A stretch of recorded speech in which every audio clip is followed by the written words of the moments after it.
It was Kirashi and Stormlight who had 10 in the victory Yao yesterday. So, I mean, just by himself, Thomas with 8 eliminations. Like, who can stop this guy?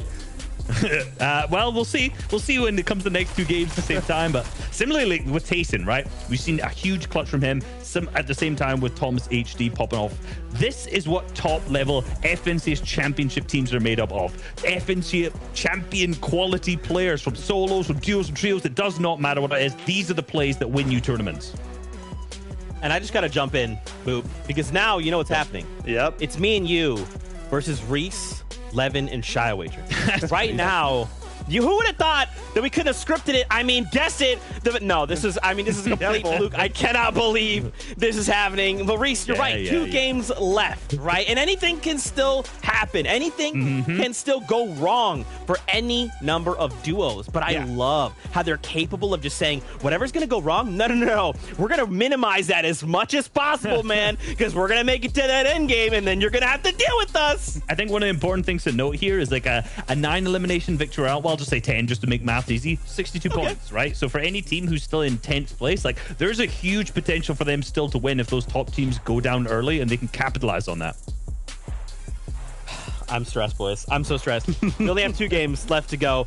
For everyone watching in Legends Landing, you guys got to use your favorite emotes. If you've not checked out Legends Landing, swing by. Drops are enabled. But right now, we're about to drop into this next game. My little heart can't take it. Shy Wager 11, please help. Hey, so someone help us first, right? This is a 2-way tie, first place, 265 points, with 2 teams with very different agendas, Levin, different ways they play the game entirely. I don't know why Zeke's trying to act like it isn't rigged, right? All the zones going towards Covert as well. Something's going on here. Now, look, on a serious note, right, this is really starting to get hot, right? In terms of just some of the things lower down in the leaderboard, even how these things are developing, right? Benji and Savage fans, I know they're probably getting a bit quiet now. It hasn't been quite the best day for these guys, but when you look up above on that leaderboard, the battle for first place now, this is what it's all about. This is what we've wanted all season long, and we're finally getting it. Might not have it this game. EU has a little bit of a consistency, broken pattern, so to speak. Every second last game, the top 7, the top 10 disappear. It becomes a game for everyone else to catch up. It's happened almost every single FNCS. For this penultimate game, what will be the result? Find out right now.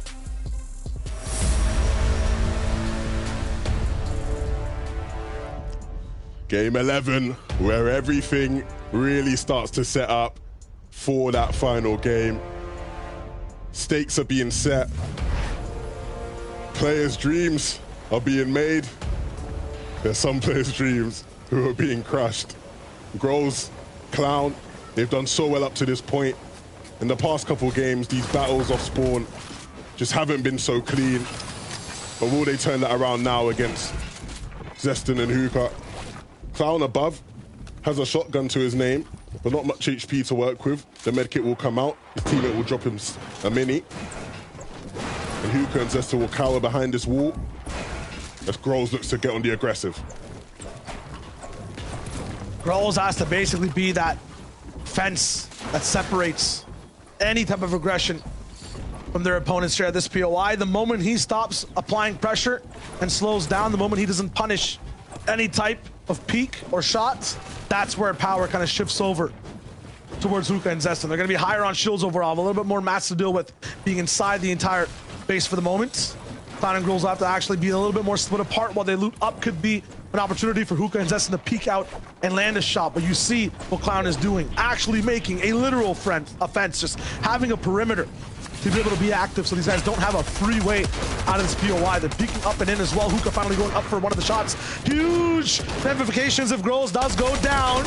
They have one of the first shield cracks. Zeston's also still on the wall. Okay, Grows clapping right back. It's not enough. He goes down. Unfortunately, all left up to Clown. He has a little bit of a beam, but Zeston actually ends up surviving. This is going to be tough. Is it a 1v1? Yes, it is. Zeston has to go for a little bit of a shot. Clown now full HP, has a few mats to deal with as well. Going straight towards the skies with this one. A little bit of a cone slide coming in, so no access to a little bit of the elevation from that side. Clown has a little bit of an opening. Yes, he follows it. I like the fact that he chases that cone that he placed up top, and now he knows there's no bills on the side. That's a nice jump up and good breakdown. For some reason, these guys are surviving so far, Levin. Being contested, they're up on the boards, but it's Eddie and Chapix who are collapsing in on this fight now.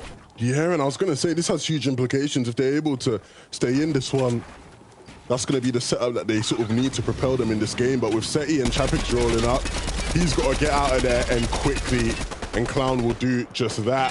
Seti and Chapix missed the window of opportunity, but they will actually connect with the vehicle.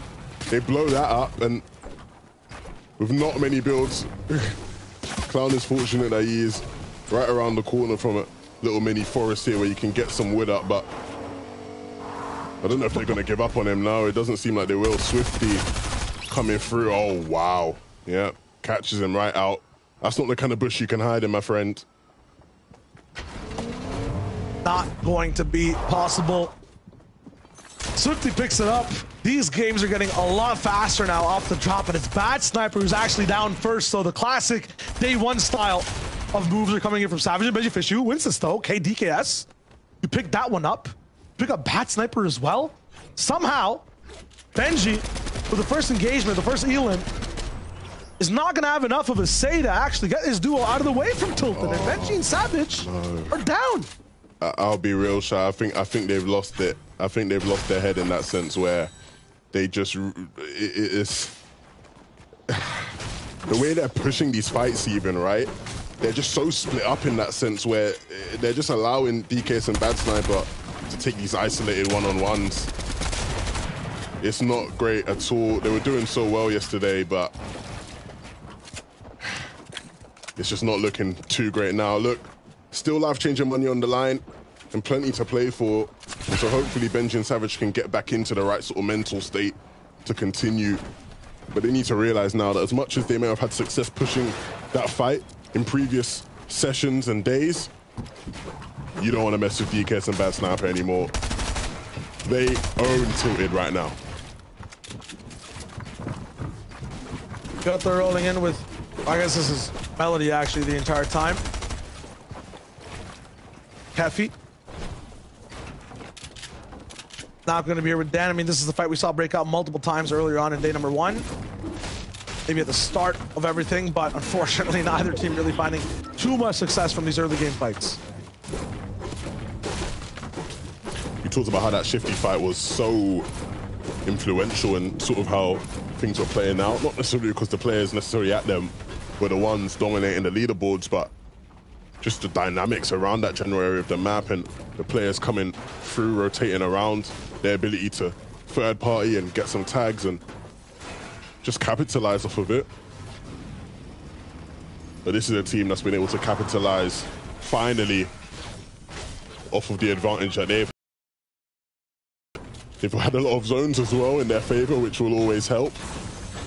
But finally starting to deliver. Thomas looking like the best player in the world in that last endgame. Yeah, you talk about zones coming to their favor and happening again and again. It seems like in this game, that is the case as well. If you have a chance to see the total zone, that would be great, but I feel like it is above that cavern.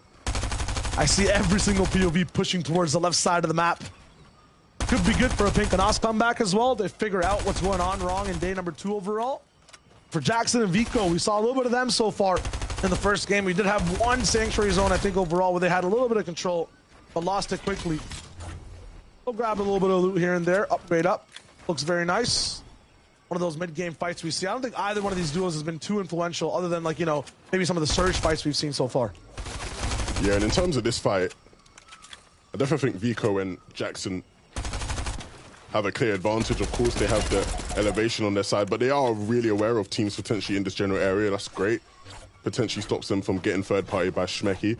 And they have so much ammo that they can really just sort of pick away at the materials of Kiko and Mosh. Stompy and Judo, just outside of Bugle, against Kaizen and Niaizen. And are they just sort of camping it to try to see if they can wait for these guys to come in? I've not seen one of these plays in a while, Shayo. But it looks like Niaizen maybe isn't going to come inside now. Will he? Oh, I can't watch this, man. I'm looking away. I can't. If they walk in and get taken out, okay, good. Good, they get out. They get out. Wow. They're right beside each other on the boards as well, so that is an influential fight for them specific, right? 36, 37th overall. If you talk about prizing, they want to get up a little bit to that top 30 echelon. They get a bump, $1,000 at least per duo. Everyone's trying to hit that top 10 though. That's where you see one of the biggest ones. Everyone outside the top 20 is trying to get into that cash as well. For Lincoln Default, they want to stay in that top 10. 11th place overall right now, and they are having trouble. This is not the duo they were expecting to face off against. Andalex, X-Squeeze moving in and really backing them up against the wall. This is like looking like the edge of the earth type beat right now. I don't know how they're fighting so far down here. Usually Default and Link are so much further in their game state to be away from Chonkers by this point, but this is unfortunate. Default has a little bit of an angle, but it's a total bait from the side of Andalex and Squeeze. They just turn around and beam him down as well. This will wrap up very soon. That could have been a shot that changes the course of the entire fight. We see Letchi and Swilliam rocking as well, so it's all in here, 11. All of Chonkers is going crazy. Yeah, Default and Link totally off it there. Right, Link was such low HP, and you can see because of his HP and the storm ticking down, he wanted to force the issue, get in, but Default had to slow down the pace. And now look, he's stuck in between two duos with time ticking down. Can't even get the maximum benefit from the shield keg. And so there literally is a timer on how long he can stay in this game. 5, 3, 2, he's gone. 0. Oh dear. Misplay, and look, as we are in the penultimate game, things are getting really intense, and you'll start to see these tiny errors and mistakes be made, but they really do cost you. They squeeze though, and Anderlecht in a fight against Letchi and Swilliam. I'm sure they won't mind taking this fight against these two, but they got to be clinical, they got to execute it well. I believe they have the HP advantage, but okay, now I think Letchi and Swilliam have some chug splashes of their own. There's so many in the south side of the map, like an absurd amount, so not surprised that both teams are carrying those, and it just means that they have a bit extra time to stay in the zone. Letchi and Swilliam though will leave, rightfully so. They've had their fair share of mid-game fights that haven't gone their way, and so that Anderlecht and Squeeze will be able to move on. What I'm sensing from this game compared to the one right before, frustration, pain, sadness for a bunch of teams. It all amounts to them not being as strategical. Remember, we saw 97 people alive at this point. Everyone was ready with the game plan. And for a majority of teams near the bottom of the board, it seemed like they got a little bit boosted all the way towards the top, right? They had some nice games. They were dealing with Surge in creative ways. But this time, you throw that all into the trash bin. Everyone is back to just being aggressive, going for these storm fights. And that might be good for certain teams that don't do well with maximum pressure. Stormy Right Kuriachi, yeah, they're adaptive, they're dynamic. Throw two teams into the mix of them, though, that's where they start to struggle. Very good on 2-on-2s, but with that third party, it's always looking like they're down bad a little bit. Pink and Nas as well, lost in the sauce in day number 2. Back here with a vengeance, looking to take on Mustache and Malabuka, it looks like. I think the big thing from these guys is that it does only take one game for them to really get back into the mix, but they've had a rough couple. They obviously went down to Thomas and Tayson last game. And up against Malabuka and Mustache, that's not necessarily the easiest of matchups either. Wait, you're saying they went down to Thomas Tayson last game? I think Thomas also took down my pet dog, basically everyone that I know as well. He got like every single elimination available on the planet. This man was just shooting everything. You can honestly, the next duel on the screen, I guarantee, possibly, Thomas HD might have taken them down as well. You wouldn't be wrong. Really, he went on a whole nother level. When you got Tayson tweeting that Thomas HD is the best player in the world, then you really know the kind of player you have on your hands. Bigging up his teammate after a huge last game. It's not only that, right? Imagine you have to deal with a player that did what Thomas HD did, right? And you finally take him down. You get to breathe, and like the boss music gets faster, and Tayson shows up, right? You have to deal with Tayson as a phase 2, as a part 2. That is just, should that be allowed? Like, we gotta split this duo up or something, man. That's too much. That's why, in theory, man, this duo, it just seems silly, right? In terms of just You genuinely have two players who at any given moment over the past 2 years you could argue is the best player in the world. And it's like, oh, okay, I've taken him down. Finally. It took me like everything I have and everything I ever will have for the past, 5 years. And then, boom, Tayson just walks through. Like, it's crazy. It's absolutely crazy. But, again, we can't get too ahead of ourselves. They are still in a neck-and-neck battle against two top dogs. And Nasto, if he goes down here, maybe these guys will be completely out of the battle because at a certain point, you can't afford to just have too many bad games. They will get the elimination, though, and it keeps them in this one. But hopefully they can get themselves out of the little slump they've been on the past couple games. Pink and Os were basically superheroes, and they had a weakness, right? It would be Vortexia Castery. Ever since that one game where they impeded the way they played on the mountain, they have clashed again and again, and it just seems like the control Pink and Nos had over the finals for Europe is just gone, vanished. A little bit of a spark and steam, and it's no longer available. Castery finally going down too, so yes, they take them down, but as Boop, Reese, and Zeke mentioned on the desk, it impedes their game. That butterfly effect comes in. They might not have a vehicle to use. They might not be in the same spot they're used to. They were fans of method in that first day. They were really looking forward to just playing their game plan out every game with slight alterations. This one early to mid-game 111, it is really affecting. Look at the contrast on your screens, right? Just a moment ago, right, we had the two POVs on the left was Thomas and Tayson, who we see here below on Surge. And right in front of them, Queasy and Hen was the other team on the screen. These guys are above, and so they're running into their biggest rivals. This is huge in the context of FNCS. Tayson is down, and Thomas has done insane things as a solo. But Queasy and Hen, the top team that they're battling against, may be the one to take them out of this one completely, and that is massive. Thomas and Tayson go down early, and Queasy and Hen will be licking their lips. They will be smiling cheek to cheek because a good game here could be the difference between them having the Axe of Champions or not. This is where nerves come into play. They know exactly what they just did, and they don't usually end up with this type of mid-game fights in the third-ish zone. A lot of the Elams I've been watching in the feed have been that 4th to 5th rotation where they pick apart a lot of teams from Storm, right? But right now, first place tied coming into this game, and they themselves become the tiebreakers. Mind absolutely blown right now.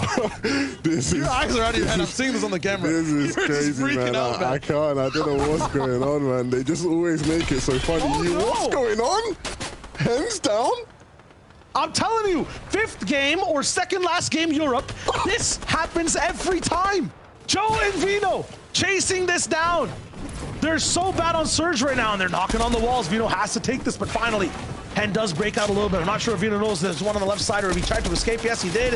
They're just fully pushed into this. Surge is not really active right now, too, so time's not going to be on their side. Queasy's down again. Vino is going to get sprayed. Can he find the finish? That will be the worst thing possible. Queasy, 5 seconds left. He is gone and down. Vino still alive. Joe in the business. Both first-place teams who were tied are gone. Almost splintered. Hen, 40 HP with 3 big pots. All his mats being expended.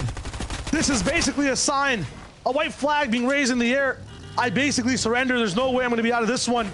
11, how is this possible? How many favors is Vino going to do Tayson? First, he leaves Covert Cavern, right? Allows them to have it on com. Now he's taking out Queasy and Hen. Oh my goodness, Vino. It is crazy how things are playing out. Shai, you warned me right before the game. You warned all of us. This is the kind of thing that happens in these second to last games in the EU every single time. And it doesn't fail to disappoint. But the question will be, does Hen really have a chance in this game? Because if he can just stay up as a solo, maybe that will nullify the effect, but it's going to be tough. He alled in his mats, I feel like from a sign of frustration. I think he realized what's really going down. That being said, making just 1 box, it would have gotten sprayed as well. So using all those mats first off could be good. You want to know the reason I predicted Hen and Queasy though, Levin? I know you and Reese are rolling in. It was very statistical. For me, it was more so nostalgic, right? I'm thinking about watching duos way back in the day. The one man who would clutch, the duo that would look the most different. Anyone that had Hen on it. This man was the wonder child, right? I completely remember this narrative being spit by many analysts in the past. You know, that was just the wave. So I feel like if there is a solo clutch possible from the 6th zone, it's Hen. From the 4th, I'm not even sure if you give this man invincibility that it might be a chance, right? With the way this lobby's set up. This is gonna be tough. No hard mats left either. Only wood in the inventory. Plenty of ammo, but not plenty of targets to pound it with. It's just gonna really be tough, man. At some point, someone's gonna spot him out. He knows there's a pad over there that you can use to get into zone a bit easier, but how easy? He's not actually gonna take it. The meat, no, fair play. He needs it, right? The meat will work wonders for him at this stage. Oh boy. Whiplash, I'm trying to think how Hen's thinking right now. What can I actually do? And this thing is at 132 HP. He does find one of the pads. Remember, he's a solo, and look at that. All of EU under your feet. You're in first place as a solo, and the glide works behind a team. Solo Hen versus 2. He gets some damage down. He needs it. 126 above now, but that number is going to start to teeter and fall. 280. The new damage starts to clock in. This is dangerous for Hen. Remember, these guys are in a section of their own when it comes to Hen, Queasy, Thomas Tayson. 30 points ahead almost 40 to the rest of EU. They want to keep that gap active as much as possible. Obviously, Thomas and Tayson can't do that now, but as far as Hen, he is still in this game. And as long as he stays in, that itself will be a positive. If they can just find any bit of separation going into that last game, it could be the difference. But Surge will come in, and that will mean that teams will start to get hungry, start sniffing out any solos that may be able to be capitalized on, and Hen's got to be careful. Look at this position. Backside of the storm. 6 different duels around you. One knocking towards your base, but you get dropped down. It's Melody finding another angle, but Hen shot him maybe 2 times now for the backside. There's another duo, and Hen is down. He goes down in first place. But as we know, that's really rough. Both first and second place going down. And so now really is an opportunity maybe for Kiriachi and Stormy Right to get involved in the mix. Can Kiriachi stay alive? He can. Stormy Right making enough space. These guys were incredibly clinical on the low ground last game, but with just 14 HP, swinging his way through. If anybody even gives him a tap on the shoulder, he'll go down, and he stops to use some shields wisely. I'm thinking about names that end up thriving in situations like this, where the very, very top side of the board go down. 2 of them on your screen right now, Toos and Putrick. I feel like Thomas has stopped them twice in terms of trying to go for a retake. It was Queasy that actually beamed down Putrick so hard when he was trying to go for a glide. They will not be here this game. And Kiriachi went down, and so that means Stormy Right has to clutch up as a solo. You can see here, he's got some mats, he's got the web shooters, but this is going to be a tough, tough game if he wants to try push his team into contention to win it all. Usually they're alive as a duo, but he will be in that solo spot. Reversal as well on the other side, right? Joe and Vino, both alive. Right above him, usually they have a solo situation to deal with. I'm thinking about one more duo as well on the side of Putrick and Toos. Janice Vortex, also alive for the moment. They're very good 11 at stealing these games, being in the best positions. And I'm feeling like this is a day 1 overall with an Us and Pink on high ground in terms of how the style looks for the game. They might even come back in this competition. Yeah, and Pink and Nas, right? They've really struggled in games this season to gain high amounts of eliminations when they do win games. But sitting there just outside the top 10, this would be the time to change that.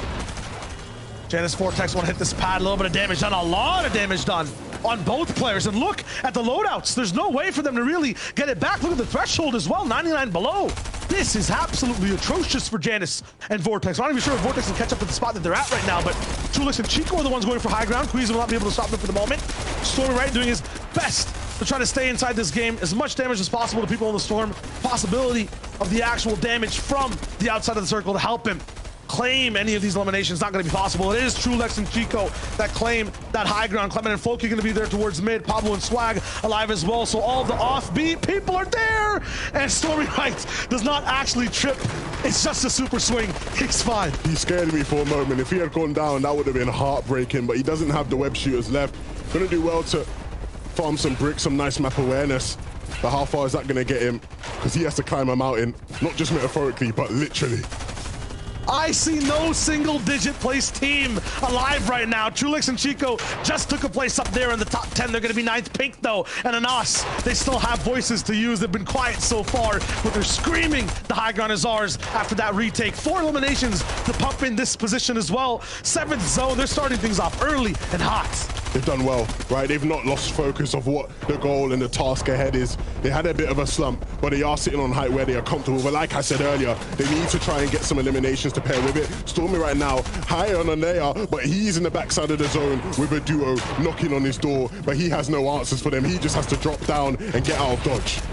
He's in low ground. That's Vino and Joe's lair. Floki also drops down at the same moment, and Janice is there too to lock one down. And Awesome Pink, though, still on high ground, and everyone switched to wood builds. That puts a big smile on Anas's face. This is where he just starts to beam down every team. Gonna be Fury, the first one that they focus on as well. Pablo and Swag, 3 elims of their own, all in endgame. We're down to the final 9 teams for the circle. And Pablo, oh no, wrong box, my friend. The left side is dangerous. The right side is impossible to move. Swag has nowhere to go. Let's just go up and around. Somehow it's free and allowed. How is this possible? And the backside of 2 different players, but he gets beamed apart. That's Trulix and Chico looking good. Meanwhile, Vino Joe still on low. Trulix now basing up. Looks like he's in a challenge, maybe high ground. They actually look back towards the swim. This is very interesting for them. Looking for any chances for damage, but no, it doesn't land. Lucia now also going down. Pink has a voice. It's still screaming loud. Floki takes out Joe. Vino down 2. Him and Clement are not going to be alive. No, they are both as a duo beside another one going head to head, and Chico and Trulix have no mats. Chico and Trulix, they have to drop down off of height, and they drop on low, and they're trying to find control. They pick up an elimination on the backside, but that isn't the only threat left, and Trulix can't hack it. Chico now has to stay alive with no materials, and they know it. They will wipe him out. Floki and Clement have done so well, but the job is not done. Pink and Anas know what they need to do. They need to start picking up some eliminations. Nako trying to be the thorn in the backside. Clement is down, and so Floki just left as a solo, and this is really picking up for Pink and Anas here. They can basically dance on this high ground. All they need to do is break down 2 different solo players. Look at the control from Anas. Look at the confidence from this team on heights. Momentary reprieve for Floki, but it won't last fast enough. He goes for the swing around the world, but this man's flight's not going to touch down in the best way. The landing gear is not active. The plane might be in the sky, but it'll come crashing down soon. Anas and Pink down on low ground now. All they have to do is look up and beam. The grass is greener on the back half of EU Day 2. Anas and Pink control it down below. Chop down that high ground. This is it for them. A few more shots. How much does Floki have? Not enough. Pink now will secure it towards the end. That's a double shot. That's a VR for your second last game from Pink and Anas. A 7 elimination victory royale may just be enough to push them back into contention. They had a bit of a slow couple games, but they really did rally back together to get back involved. A brilliant display from Pink and Anas. We saw them win a couple games yesterday, and they're finally able to pick one up on day 2. Power, speed, and most importantly, recovery for their performance on day number 2. They needed this, and look at that style from Pink. One swing, and the entire destiny of height changes. Anas gets close and comfortable with everyone on low ground as well. Big props for Floki for trying to survive that long. That's all the experience with practice, but it's not going to be enough when you're up against the 2 goats. Pink and Anas did so well. But the big question is, right, going into this final game, what does that battle for first look like? Who will be the one to finally claim the AXA champions? The only people that can let us know, right, are Zeke, Boop, and Reese. So, gentlemen, take it away. Okay. Everybody, just take a deep breath. Calm down. Inhale. Exhale. Okay. What is going on in Europe in Chapter 3, Season 1, okay? Someone's trying to make me have a heart attack right now. I cannot handle the incredible action that we're seeing, and now Pink and Anas are going, hey, whoa, whoa, whoa, with 1 game left? Yeah, we're going to aim for the top 10. We might even see within the top 5. My goodness, Boop. I did not expect this to go the way that it goes, but once again, it's just chaos everywhere, man. And Pink and Anas, they just do what they got to do, right? They're like, oh, yeah, high ground? Let's just do that. Let's just do that, win the game. Yeah, they made Pink and Anas, they saw everyone else getting the attention, say, hey guys, don't forget about us, day 1 winners, and they came back strong. This game they played a little bit more aggressively. They W-keyed over towards Camp Cuddle, and maybe that's the new playstyle. 7 elimination victory royale for them. That's unheard of. And I think it's really important to note that obviously they were first after day 1. Prior to this game, so in the first 4 games today, they only had 23 points. Yeah. on top of the 156 they got yesterday. So that victory royale they got there is huge. Remember, every placement that they go up in the leader, every threshold is more and more money. And that victory royale could A, put them in potential to win if they do well in the next game, but also just give them a bit more moolah. Yeah.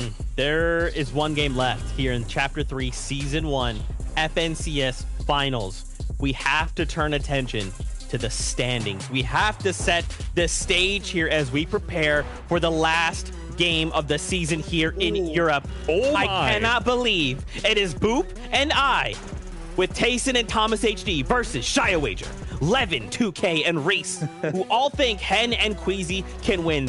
4 points of difference. Listen, we have like 4 minutes before we have to jump into this game. Boop, Reese, just set the stage here as we prepare for this last game. Yeah, I mean, it's almost like we get paid to do this, right? Look at that analysis. It's absolutely impeccable. I mean, this is coming through, right? All of the experience coming in now. This is what it's all about. Multiple FNCS winners and Thomas there inside as well. But, you know, widely regarded as one of the best players in the world. Now finally showing up in the finals. And with one game to go, it's all about cracking under pressure. Who will succeed? Whose experience will balance out? I don't know. What do you think, Reese? I mean, every team in this top has the potential to win in the next game is an FNCS champion level team. The top 3 teams are nearly all FNCS champions outside of Thomas HD, which we all know. I said 3, you know, I'll move down to 4. Yeah, okay. You know, we know that he has the potential. He has the skill to be able to do that. Hen and Queasy, FNCS champions. Tayson, the 4-time FNCS champion. Kiriachi and Stormy Wright from Chapter 2 Season 7 champions as well. Obviously, Janice, multiple time. There's so many people in here that are looking to get a multiple time. And you've got to think that last endgame, Stormy Wright was the only player in the top 5 alive still, and he clutched up big points from him. That's why he's now up in 3rd. I mean, you couldn't write it better. And as well, I love to mention Trulex and Chico. Trulex, I feel like he's the forgotten FNCS winner, never mentioned with Queasy and Jerky. You know, he's always there. He's so close by. But, you know, they had such a great game there. I feel like the underdogs coming in, but they're so close as well. 25 points only. You never know what can happen in these early game skirmishes. You know, something could go wrong. Someone could make a misstep, and, you know, everyone can still win. 100%. I think it's really important to know also that Hen and Queasy, no victory royales today in the 11 games, and their playstyle is game winning. They are guys who go up to high ground. They are guys who pick up the victory royales. So to see them without any and be on top of the leaderboard is super impressive. Here's obviously the next list of teams. Everyone here, you got to even know, 208 points. What's that, like 61 or something like that behind the first? Like, that's a victory royale with 11 eliminations. And, you know, obviously that won't put them into first because those players will probably get points as well. But again, that's a top 5. Hugely potential for the players at the top of this. It all comes down to this. One final game in Europe, and to see how close our top 10 is. Don't forget, as I've mentioned before, and I will always mention, even players in your 11th through 20th, they're trying to jump up into that top 10 as well, right? They may not get first, but when you're talking a difference in prize money, that's what they're aiming for right here, right now. I just want to get super quick thoughts, okay? We have about 50 seconds before we're going to hang out with the casters. Expectations going into the final game. Boop, let's start with you. Yeah, so I want us all to just look at high ground this game because it's all dependent. Like, are we going to 50-50? Are we going to play more passively? And I think that's where the experience comes through yet again. I don't think Queasy and Hen are going to go for it straight away. I don't think Thomas G and Tayson go for it right away. I don't know. It's a big question mark.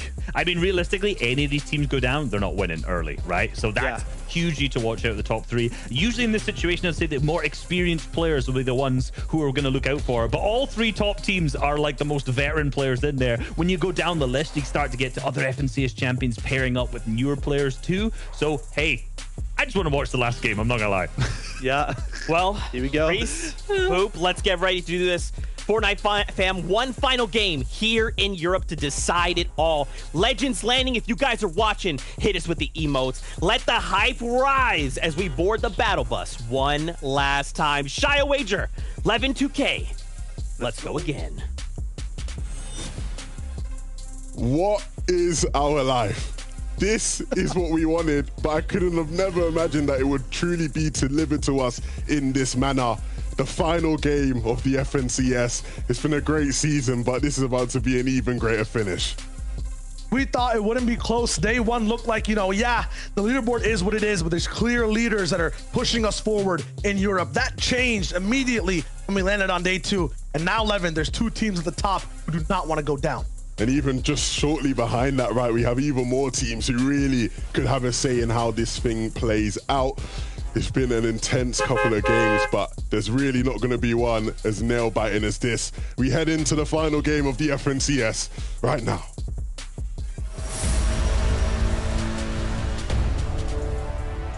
Game number 12, European FNCS, $1.3 million on the line to hand out to every player. A 4-point game at the top, much closer past that, all the way down.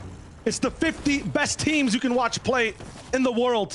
And Thomas HC and Tayson, they're rocking down with a lot of damage. I find this slightly uncharacteristic. I haven't really seen this form of landing before, but I like what I'm watching. Every single strat is out for this game. Thomas HD and Tayson are 2nd place overall. They really want it. And they're not too far from first. It's literally the smallest of differences between it. Bad Sniper goes down early in tilted towers. What's going on? They've had the better of Benji and Savage for so long, but Phoenix, who was at Covert before, now over at Tilted and takes down Bad Sniper. So our 7th place team has a new hurdle to climb in this game. Every person that likes to tune in sometimes only comes through for the final game of Fortnite for the regions. If you're not comfortable or used to watching competitive Fortnite, every single player has a certain drop they usually land at. Right now, that's being changed up inside Tilted. That's where Benji and Savage, a lot of names you guys recognize, are going to be landing. That's where a bunch of players on the map are. Free Llama for Hen and Queasy as well. Why are this team or this duo important, Levin? Oh, they sit in 1st place. They hold the keys to the lobby right now, Shia. Oh, interesting. And they have a Llama as well.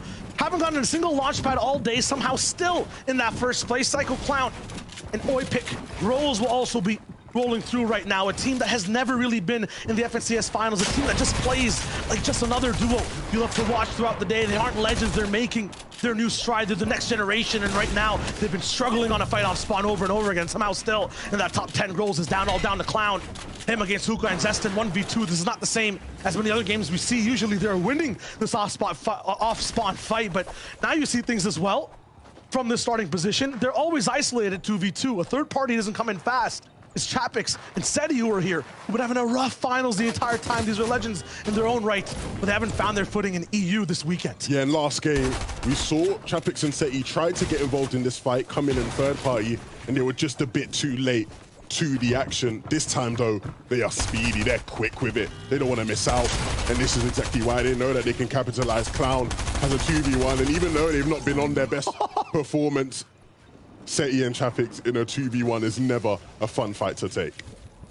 3rd place overall, Stormy Rat Kiriachi. They've been sitting in 6th throughout the entire day out of 50 duos that are playing so far. They're rising up in the ranks as of some of the last games. Crazy things have been going down. There's been ties for first. There have been both teammates on both sides of that upper echelon going down. These guys sneakily have risen. Levin, they're never in vision. They're never on our screens in terms of how they do things, how they stay alive. They're never next to the top 10 in terms of their boxes. Somehow, though, in the top 3, though. It's crazy because this was very much looking like a 2-headed race, but these guys have just pushed their way in, barged everyone through. Kiriachi is telling everyone, look, I am an FNCS champion and I want to be one again. They sit just 1 point behind 2nd and not too far away from 1st either. DKF finally being taken out there, and that's real rough in terms of the pickaxe coming through. Yeah. Oh dear. Everything being thrown through the doors in terms of this last game. Seti and Chapix, their battle's not done either. Swifty, you'll notice the number beside these nameplates, the numbers at the bottom left as well. That's the overall placement for these teams. It'll be 38th, battling another team that's somewhat in the 30s as well. Seti no mats, has to jump all the way down, and unfortunately, it's not going to be enough. Chapix is gone as well. Huddy and Swifty rise up the ranks. That's going to be all 9 lives gone for Seti and Chapix. Taken out. It's just not been their tournament. Sometimes the hard work just doesn't connect with the result. But that's where they hit the drawing board and they come back stronger next season. But in the meantime, in the rest of the lobby, our 2nd place team, another game where they have launch pads, all the shield they could possibly ask for, and another zone. Is that 12 out of 12 zones in the west, northwest of the map? Everything literally has gone perfectly for them in that regard. They've had the perfect circumstances, and now they have the opportunity to deliver.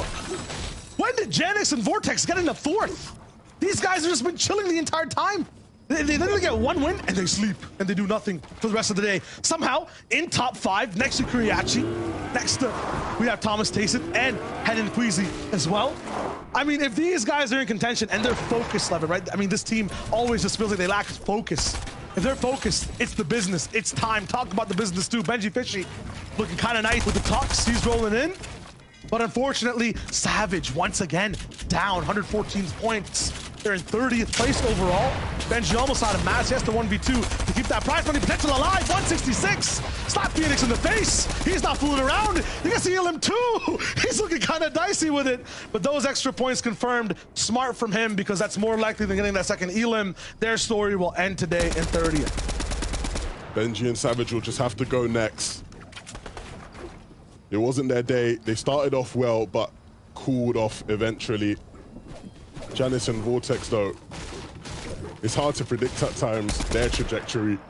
They start off hot, and they look like they fizzled out, but then they come back striking harder than ever. When it comes to Janice and Vortex, I'm just scared watching them every time. They are just periodically shaking the soda can, and you want it to explode in endgame. Sometimes, though, the pressure gets too high. Earlier in the game, they start making crazy mistakes. The pressure gets too much. Fizz everywhere. Trulex Chico as well. I feel like they are so good in their journey, never actually arrive at their destination in the most glorious way. Have the best spots. Look at this tower. Look at the beams. It's looking mighty fine for Chico and Trulex right now. As soon as endgame starts, they start to panic. The high ground they control, taken over. The front side of the zone, absolutely overpopulated. There's no chance for them to really stay alive at all. It's rough, right? Because you watch them, especially in that last game, where they roll through, they go on height. Trulex trying to show people he did play with Queasy, right? He understands the ways of the high ground, but they just haven't quite been able to materialize it yet. They still sit in 5th place, and it's been an impressive run. But will they be able to close it out in even more spectacular fashion? That remains to be seen. Lots of action all around the map. We'll see some of those middling teams go down and go for their final fights on the Fortnite island. PKR and Mappy having a little bit of a rough day, but they find a few eliminations back and forth. Kiko and Mosh, not gonna make it too easy for them though. PKR finally going down, taking over. Meanwhile, Stompy Jew, they're rocking in as well. The right side of the island has been such a rough fight, and it's not going too well for them either. I feel so sad watching all of these fights because the reality is the nature of Fortnite, the nature of this community is with a lot of these teams, this is going to be the last time we ever see them compete with each other. Genuinely, this might be the last time you ever see Benji Fishy with Mr. Savage by his side in a lobby of this caliber. Every single fight is just a closing of the chapter for so many of these teams. And now I want to focus on a little bit of the top 4. Who are they? What are their qualities? How do they play? For me, Henan and Queasy, if they had a superpower, it'd be invisibility, Levin. Somehow untouched as they move around, get to high ground, undetected, unseen, and then just have power and control. They truly are thieves in the night, right? Always available there to steal high ground away from whoever thinks they have it. But these guys truly have shown at times that they can be the bosses in that regard. And so sitting in first, again, that confidence is strong for them. On the bottom left, Kiriachi and Stormy right, I would give them the tags of duelists. Very good at taking fights 2-on-2 against one other team. That's how they build up their surge. That's how they beam people across the map. As soon as you add a third party to the mix, though, I feel like that has been their weakness throughout the entire day. The big thing for them, though, is that if they can get deeper into these games, they've shown that in end games, they can find control on low ground, right? Even in all the chaos and all the madness, they can be the ones to stop anybody from dropping down and finding any sense of a home down there. And so that really is the winning condition for those boys. We end up with Thomas and Tayson. I would call them team marketing. Every single zone in the entire game on their POI, every single situation, blessing them. But at the same time, they have the best drop in the game, Levin. Launch pads, time and time, over and over again, right? That is something that's so scarce in this meta. If you're used to watching Fortnite in the past, yeah, they might be prevalent. Over here, not many teams have them. And also being said, they're the unfair team. We mentioned it, right? Imagine having to deal with Thomas HD, one of the best players in the world. You take him down, Tayson pops up. What do you do? there's not much you can do other than just be knocked or be eliminated, right? Oftentimes, it's like running into a brick wall. How many times can you continue to run into that brick wall without realizing that there is nothing you can do? They are basically the final boss, and they've got 2 phases, is what I'm trying to put down here. You have to be able to do the entire fight without being scathed, touched even once, or you're down. Then we have Janice and Vortex in 4th place. I mean, these guys, I don't know what tag to add to them. Mystery men, an enigma. I don't know how they approach this game. You have a knack for them, Levin. You know exactly when they can win. You've called it multiple times. Talk to me here. They truly are what you expect from a Dark Horse team. One that maybe hasn't been given the credit as one of the best teams in the EU or in the world, but they truly are just that. Completing all phases of the game. Early game, solid. Mid game, secure. And end game is where they can explode. Vortex, one of the strongest, more exciting players in all the land. And Janice, a veteran who knows how to do it and win on all stages. They truly are one of the bigger threats, and they have been, and they will continue to be in this lobby. To round out the top 5, we did talk about Trulix and Chico for just a little bit. Nomad's just trying to find a home, just trying to find a way to get comfortable. Once again, I think this is just a masterclass of mid-game damage, 401 above in terms of handling Surge. And they just get to endgame, and that's where, you know, it's tough. No one's giving them a hitchhike ride anymore. No one's trying to help them out in terms of giving them the space. That being said, what is this new tag that just popped up on your screen on the top, or I guess right side, the damage threshold? This is Surge. You have to deal enough damage, or else you will basically start to take damage from the entire server. And with that being said, that's one of the things that everyone's been focusing on inside the mid game. Early game, it's all about winning your POI. Late game, obviously getting as many elims as you can and winning. But in the middle, every team you'll realize will start to make bases or push boxes and start to handle their Surge. Just a way to keep people active as they play the game. You deal damage or you take damage, that's all it is. Red Scott and Scram, the team on RC Green. They've been a bit all over the place at times when it comes to their ability to do damage when it matters the most. If these guys can get their Storm Surge dealt with, they will be a threat in endgame, one of the more experienced teams. But that in itself is a big question mark. Will they be able to do that? You can see Queasy and Hen postured up on this hill. This is their attempt to deal with their Storm Surge. You can see they're up so high, they can see everybody in this general area. And so once somebody pops out, right there, just what Queasy did. Take some shots. That damage goes a long way in the journey. Just trying to stay above the Storm Surge. It's Tayson and Thomas are taking damage towards. This just happened in the last game. They saw each other. They were tied for points. Right now, I believe Queasy is about 4 ahead. This is 1st and 2nd, though, and Hen and Queasy ended up taking out Thomas and Tayson. They're also, 11, the only people in this spot that can actually look at each other and go for shots. They're going to be rattling up against each other. Depending on this performance, we'll see who's allowed to play this game, who actually has that damage and the Surge. And if this zone goes further southeast, right, they could end up having to rotate almost side by side. We saw what happened, right? Last time that happened, it didn't end well for either team. And so look, that journey's gonna have to start being made, and it's gonna be real rough. They've so far sort of just traded, which is all right because they both have lots of shields because of the POIs they come from. But at a certain point, you don't want to trade anymore, right? At a certain point, you want to be the one that alphas the other.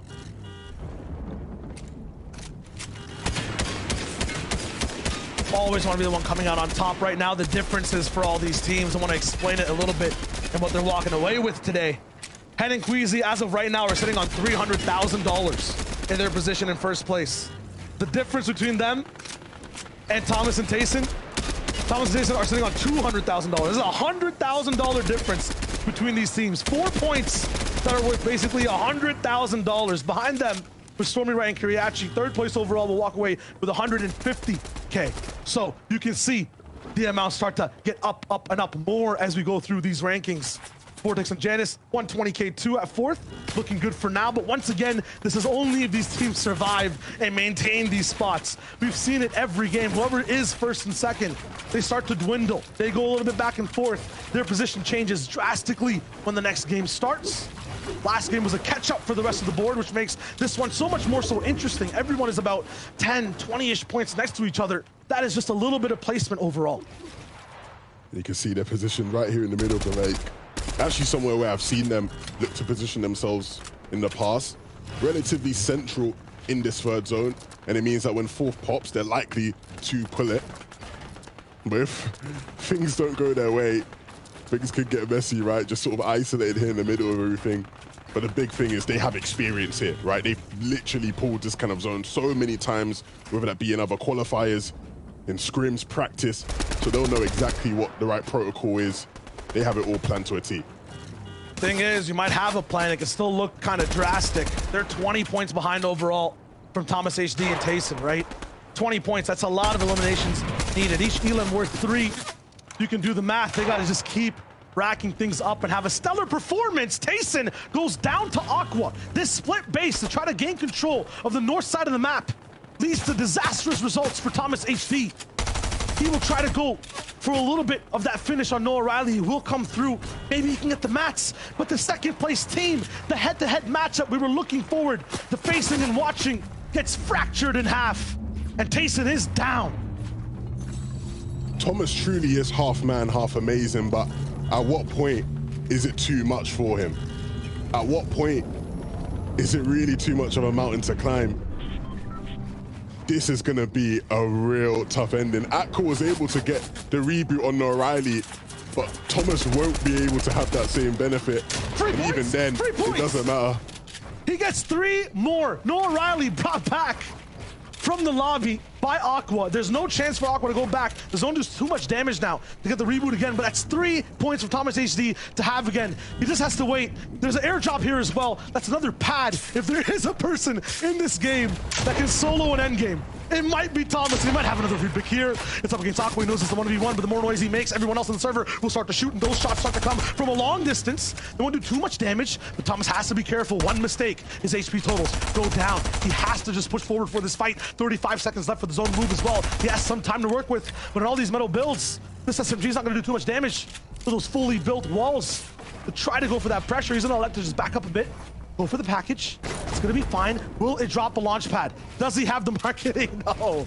No pad from... No, yes, yes, absolutely. 2 pads now for him to rock in with. I have to assume that Tayson might have used one earlier on before, so it's going to be fine for him for now. Aqua is going to be here on low ground, fully beefed up with the shield. I'm not sure what the surge situation looks like for Thomas HD either, but what I do know is there are at least 4 teams looking this way. No matter what decision he makes here, the eyes will be on him in this lobby. This is going to be a real tough rotation. Aqua lands at the bugle, so he has the web shooters, I believe. And Thomas doing what probably was the best option, right? Looking to go towards this hill, using it as cover. And he does take a bit of damage, but he has the shields to recover. And that's just even less shields to use deeper into the game. And he still has his eyes set on Aqua. He realizes that every little point helps. Oh, wow. He's 64 below as well, so he actually just needs to damage straight up in terms of surge. Look at the points in 3rd place. 265 right now, and Thomas is at 266. Yeah, the 3 points will help overall, but he will fall down the standings if he can't live. Yes, the elim, it'll be huge. Yes, to this point, you go down in the top 3, you might be able to hold on to top 10, but this man wants to win. He wants to be on the podium. So does Tayson. And clutch sprays coming in from up above. Will it update the threshold? No, just 37 below still. Thomas HD is in trouble. He'll have to use one of his pads directly in the line of sight of other players. Not everyone opens up. He's going for the 1v1. Aqua jumping in the box, but Aqua lands a big shot, controls the wall, bounced back. Thomas HD somehow survives, doesn't own any of these walls. Aqua, I think, just got beamed down as well right in front of him. Now the entire lobby is focusing him, and Thomas HD is down. That might just be it. I doubt their 2nd place will hold with Kiriachi and Stormy right looking so strong. And so what was setting up to be a photo finish for them might be the end of their FNCS run. And if Hen and Queasy have been paying attention to the feed, that will be huge for them. This happened last game though. They took down Thomas HD and Tayson, and then the next 20 seconds they looked a bit too happy-go-lucky. They got a bit too fruitful with the way they were playing the game. A miss-edit a little bit possibly. They were trying to hit a pad, but looks like I got blocked. They'll go down for it again, blocked once more. Hen falls down and jumps. They barely took any damage, just 1 zone tick. They're looking good, composed. All they need to do right now is stay alive. And they can do that. They've been able to so well. We talked about how they can be so sneaky. almost like they're invisible in these games, and some nice damage being dealt. Hen, you can feel he's in rhythm, hitting the shots when needed. And this is everything. This is their chance. Last year, FNCS, the first one of the year, Hen was victorious. 2022, can he do it again? We need to stay with them for this one. We haven't watched the way they really take height, hold it. Yes, we tune in with a bunch of other POVs as well, but I really want to see the decisions they make. Look at this expert spot. They're still picking up a few eliminations. None of them will actually go towards points credits, though. It's just the pressure, because Tripper and Vidil are there to pick those ones up. It's fully aquatic. 11-2K, look at the zone. I'm loving this. I am absolutely loving this. And if you remember back, right, this will be great for Janice and Vortex. They were prepared, right? And so I'm sure they'll be sitting pretty. The Hen and Queasy deal with it so well. And you can see Hen doesn't stop, right? He's constantly looking for these opportunities. He can smell it from a mile away. And now, as the zone pulls towards that northeast, this is where champions are made. 104 below somehow. Oh no, 273. The update came through. But Hen, Queasy versus Stormy Rat and Kiriachi is the story to follow for today. On the left side of your screen, just pay attention to those golden lights. They're jumping straight into the storm, and yes, they do actually grab the pad. Lots of damage done. They'll have to drop down and heal. I'm tracking them. They're going towards the front side of the zone. On the right side, you can see their POV going up, and away towards high ground. Almost a straight up second height. Do they find each other, though? Are they together? Yes, that is the case. Still good above Surge. Queasy takes a little bit over on the tarp. Hen starts to move in as well. Armored wall put down, so they have a moment to breathe. Hen and Queasy are making this run to win EU FNCS. And Karma and Brewback may sit on height for the meantime, but I can assure you, Hen and Queasy will start to look, and you can already see Hen peeking up. But just before, he'll look to try see if they can get any more eliminations, anything that can get the material count up and healthy. But it's all about that timing for when they look for height.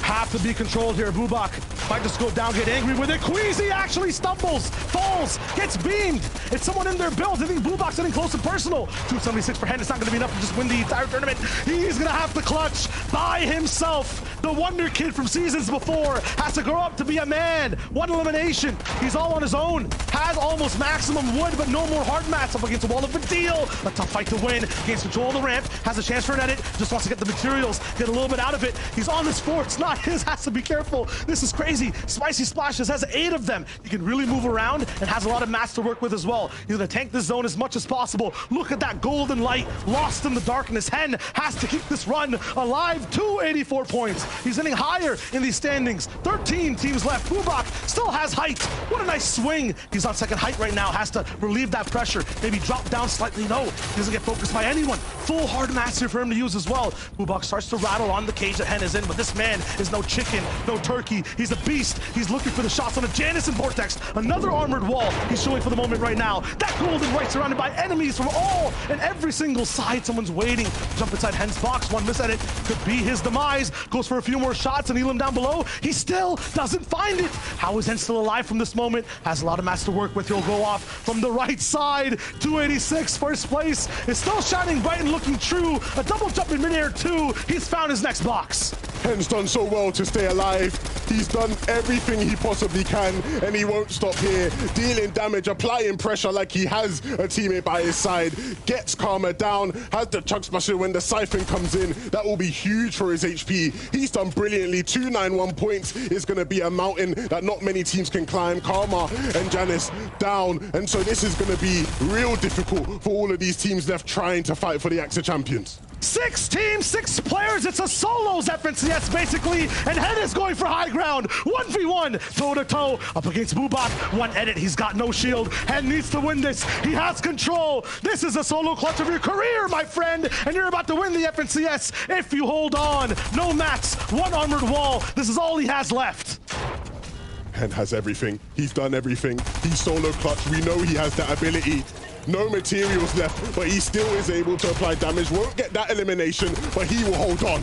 Starts to spray one more person in his way to sit those down on the low ground. All it has to do is wait. The drop down, the beam, it's almost enough, and has it. 1v1, 297 points. This is for the European Championship. All he has to do is take down Walks, solidify it. He has enough points already, but do it in style, my friend. The VR is just in your grasp. Hen as a solo against the world, and he wins the European FNCS. He has the motivation, he has the drive, the hunger, and the thirst for greatness. He is greatness. Hen and Queasy will win the first FNCS of the year, and what a way to do it. The solo clutch when all the odds were against him, and the boy from Britain is able to do it. Wow.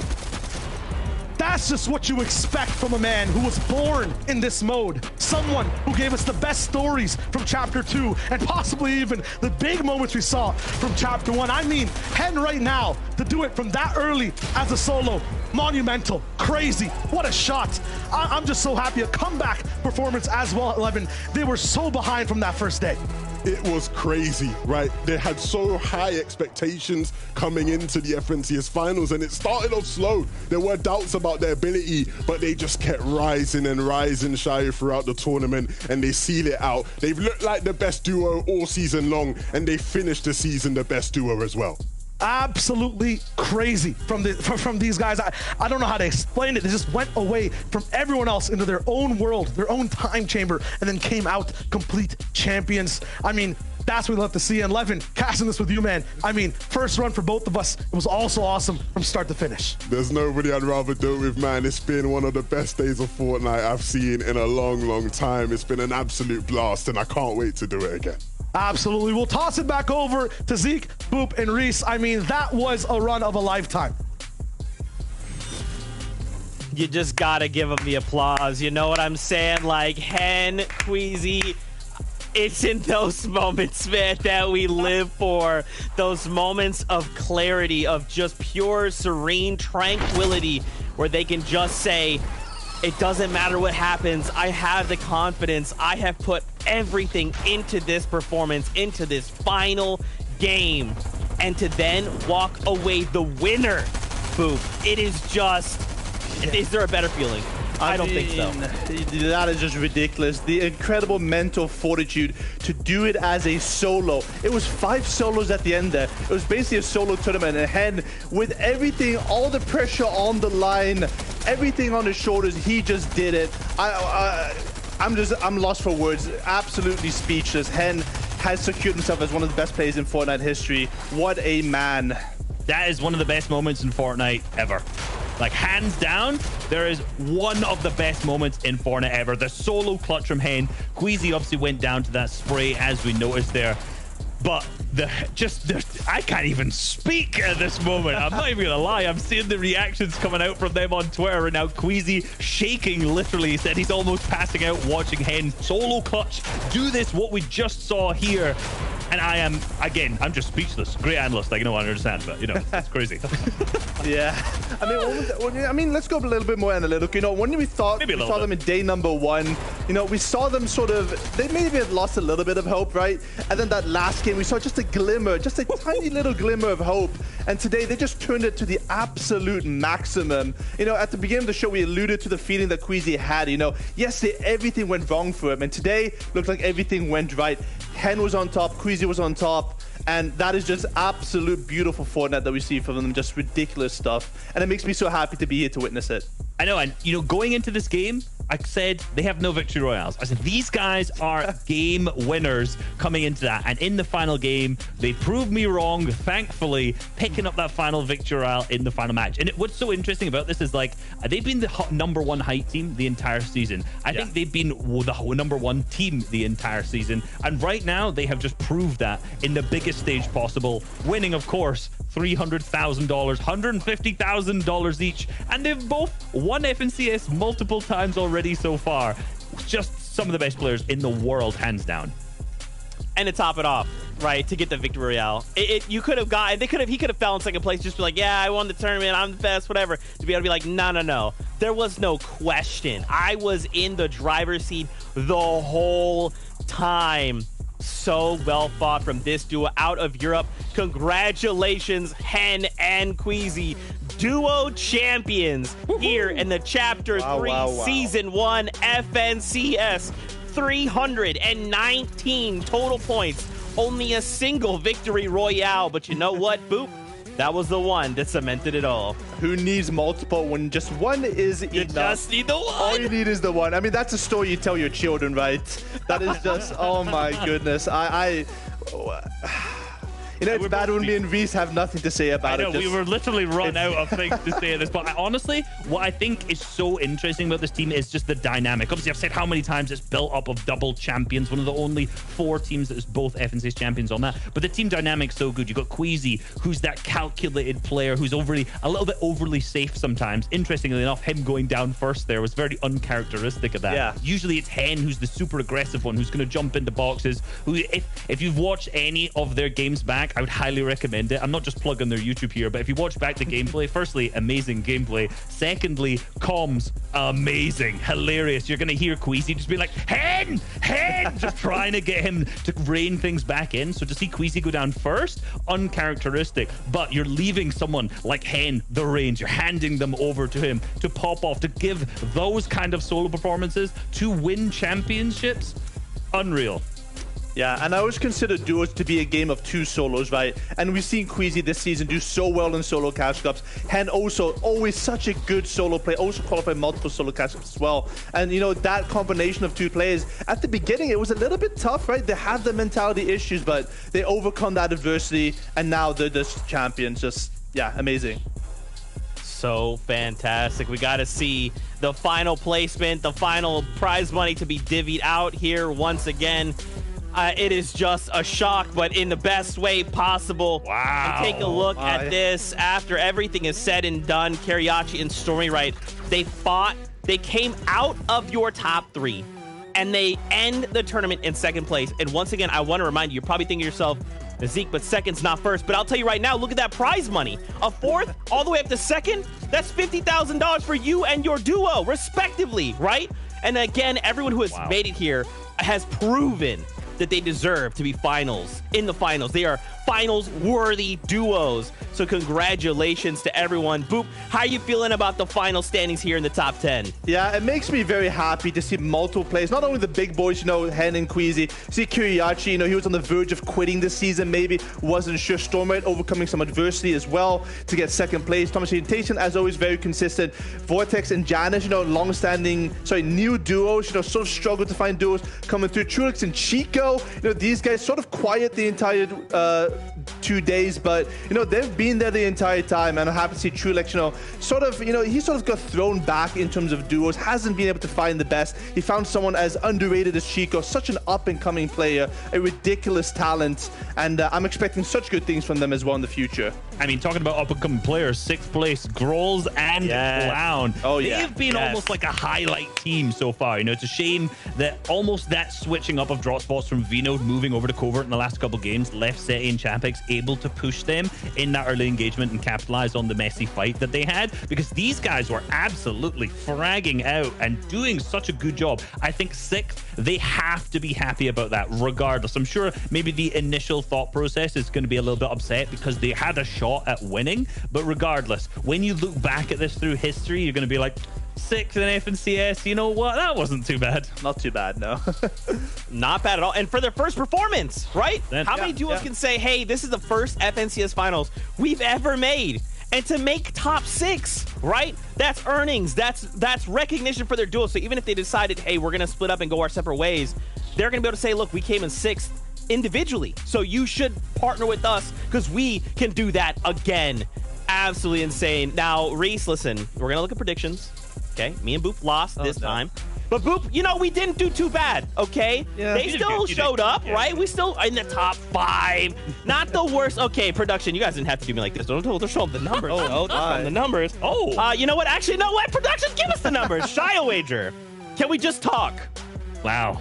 That's rough from the... I mean, you know...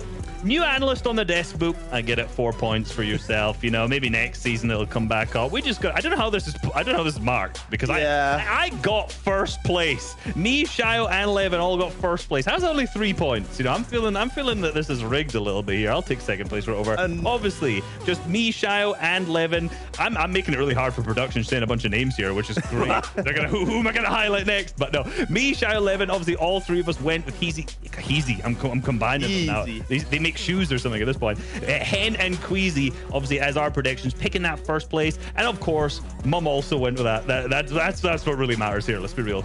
Yeah, unfortunately, Mama Reese will be taking my job next season. She's the better analyst, absolute legend that she is. It hurts me. I know. Those 4 points, yeah, I think it's going to be that way. Hey, at least I beat someone. It's fine. That's true. That's true. Guys, thank you all so much for hanging out with us. This has been the conclusion of the FNCS here in Europe. If you were watching in Legends Landing, we appreciate it. Use your favorite email. Throw all the tomatoes all over the place.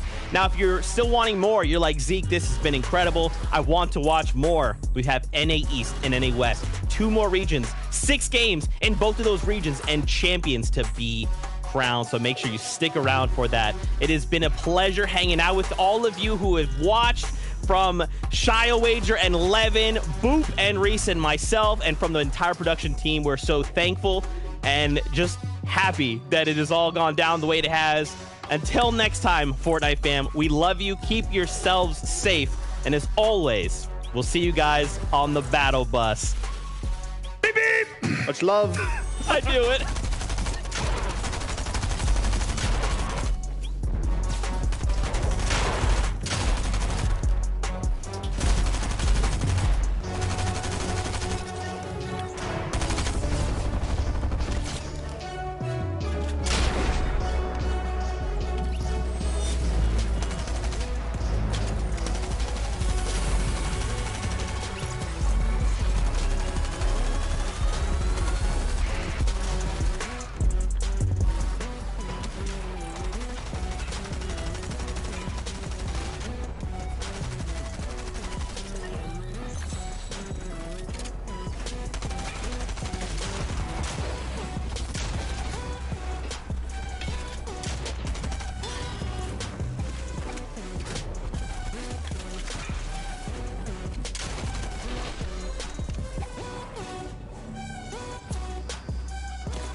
it does get harder. Oh my god. Let's go. I'm ready for the random patch of grass or like the random wall up close. I'm just not gonna be able to understand. Oh, this is a good one. This is on the south side of Sleepy Sounds. This is looking towards the lighthouse behind it. Oh, this is from Sleepy Sound, I think. It's definitely Sleepy Sounds, I'd say. This is that Sleepy Sound. That is Sleepy Sound. It's a little close, but... Let's go. We are in Condo Canyon. This is actually my drop spot, I believe. I could be completely wrong, but I'm pretty sure this is Condo Canyon. I'm not 100% sure. I just say Condo Canyon. Oh, this is at Condo Canyon. That is Kando. I don't know the name. Kando something. Kando Canyon. Condo Canyon. Nice. I'm just too goated at this or something. I don't know what to say. Oh my god, this one is such a hard one. Uh-oh. I think this is Bugle. Meowscles Morsel. Okay, no, this one is this one's in Coney. Probably Tilted Towers because of the building. Coney? I'm just guessing Coney, I'm not sure. So the building looks familiar. I think I'm gonna say Tilted. I don't know a sign on the view. I didn't even know it was there. Nice. No way. Oh my lord, what is this? What is this? This is Greasy Grove, 100%. Oh, Greasy. Easy. This one is so easy. It's Greasy Grove. Gosh, I have no clue. Oh, this is at Greasy. I land Greasy, so... I'm gonna go with Rocky Rios. Let's go. 4 for 4. Oh, this is a tough one. If it's not Jones's, it might be Camp Cuddle, but I think it's Jones's. I'm gonna lock in Jones's. Is this Shifty Shafts? Oh, wait, no, it could be Camp Cuddle. I think Camp Cuddle because of the trees and the campfire. I don't really know. The Joneses?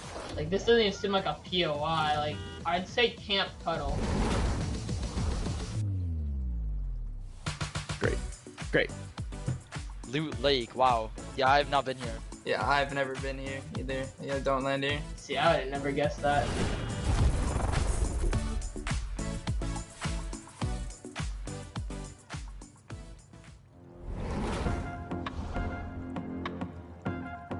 I want to win FNCS. I know that I can. I got so close in the last two FNCSs, and I know that I still have it in me. Improve my aim as much as I can, and I definitely want to try to win at least one more FNCS this year. For FNCS, I really want a good FNCS Grand Final finish. I really want to finish in the top maybe 10 or 5. Like I've been playing more than ever, grinding more than ever. I'm really trying to be #1 this year. My main goals for 2022 is to place consistently in every FNCS, but mainly win FNCS. Just get a bigger name and probably win like at least one FNCS this year. I get two in my head sometimes, especially in solos, and I think that's something that a lot of players struggle with. I just need to work on it again to make me unstoppable. I think I want to really improve on my mentality. I want to show people that I haven't peaked yet, you know? Being more consistent as a duo, me and Threats and stuff, so I think that would be really good. I just want to keep improving on like everything, like aim, building, like game knowledge. I'd say my strongest point is definitely endgame. I have really good mechanics since a really long time, and if I just keep playing the game, I will forever be good. I've had this burning fire in me to play duos and compete in tournaments since the last duo FNCS. This is like my core game mode, and I'm gonna do insanely well. One of my strongest points is in duos, and this year of FNCS is all duos, so it's pretty stacked up in my favors. Anytime we're in late game, we're always getting a lot of kills and popping off on low ground, so everybody better watch out. I think stressing is the really thing I improve on. Before, I used to always stress in tournament and think about what can happen. One of my biggest mistakes right now is I sometimes get greedy when I see a kill. And it doesn't really matter where you land. At the end of the day, you're gonna play grand finals, and as long as you have a good spot, you can cash out and make a lot of money and set a name for yourself. Like learn what your mistakes are. Like you can't go back and redo it, so you just gotta learn and try to not do it in the future. just getting through all these tournaments, trying to learn as much as I can from them is honestly pretty much what I'm doing all the time now. So that's pretty much it. I'm just trying to make myself as mechanically sound as possible, so that way, like, there's just nothing that can be put past me.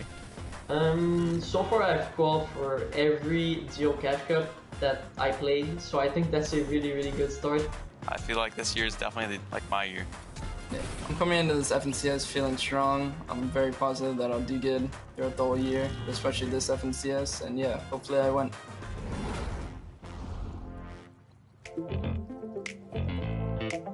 What's going on, Fortnite fam? Today I'm joined in the lobby by Acorn, Season 5 FNCS champion, one of the best players on N East. Easy first question. How you doing? Good to be here. Happy to be here. So I saw, obviously, you know, there's N East is renowned for its team switch ups and things. So, you know, you were with Miro prior to that, is that correct? Yeah, that's correct. Yeah, cool. So now you're with Canada. How's that just working out generally? Still like in the early phase, but I feel like we'll become like definitely the best. I can see us like becoming number 1. Ooh, so you're already setting yourself for FNCS champions this season. Is that what you're trying to say? That's the goal. So what happened in that first one then? What was going on? Like we got 55th or something, and like. Oh, okay. It's one of those. It was days. just one of those days. Yeah, exactly. One of those days. What do you think you guys are doing extremely well together? Like, what do you think your strong points are? Oh, I like how we both know the game. Like, we both IGL, you know what I'm saying? And we both have like fragger ability. Do you think it's best just to have right now 2 players who can do it all, or are you kind of thinking some of these teams will work better if they have a bit more separated roles? I think 2 players who can do it all is definitely the best. What's kind of like your day look like? What's that practice look like? What do you put in to get to that kind of level? So I do like online school in the morning, and then I'd say usually around like 3 o'clock is when I'd like hop on, start playing. And tourneys are usually around 6. So like I'll take a break at like 4, hop back on like 5. You know, aim train, all that. And then non-tournament days, I play like scrims and stuff, just practice. All that, like, you know, VOD review. What's another team you're like looking out for? Who do you think is like the potential best duo out there? I think there's a couple, to be honest. I think Mero Buga definitely one to watch out. Rise, Aegis, that duo is very, very good. How is your mental approach to the game? I don't really like rage and stuff. I try to like always get my head in the game and like always think, oh, what can we do? You know, like how can we get back on track? Once I get in the game, I try to freestyle it. I have some like strategies and like ideas of what to do. You have your head on your shoulders, which is good. You know, you sound confident, you sound analytical about it. Have you always been that way, or did you do something in particular to get to that kind of point? As I advanced the rankings, I feel like slowly my confidence grew. Do you have any advice for someone who would struggle with building up their confidence outside of just placing better and being more confident then? Try to hype yourself up, you know? People call themselves bad all the time, and slowly that gets into your head, you know what I'm saying? When you're going into that first game of an FNCS, are you nervous? You know, and you're in the finals. Are you super nervous? When does that 100%. Go away? I'd say before the game I'm really nervous, but like when I get in the game, I lock in, I feel. Do you have a career highlight moment? Winning a game in the FNCS I won definitely was the best feeling. Yeah, I remember like loading at the leaderboard and I just won. Fantastic. Thank you very much for your time. Thank you for being here as well, and good luck in FNCS.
FNCS NA East. The competition has never been tougher as we enter the last day of the FNCS Finals. Only 50 duos remain in the running to claim the Axe of Champions. It truly is now or never for the players to show what they really are made of. Defending FNCS champions Booga and Miro finished day one on top. Despite not being able to claim a single VR, they had the best average placement on day one. Will they be able to keep it up to claim their third title in a row? Day and Clicks had both ups and downs yesterday, gaining just 2 points in 3 games. But they also had the highest point game on day one, with an astonishing 62 points. With 2 VRs under their belt, are they able to hit match point today? OMG Me Too is competing in his first FNCS finals, ending day one in 4th place, just 9 points behind Booga and Miro. It's now or never for OMG Me Too and his duo partner Shadow, if they want to call themselves champions of NAE. 6 games down, 6 to go! Who will secure the title of NAE's champions? The FNCS starts right now!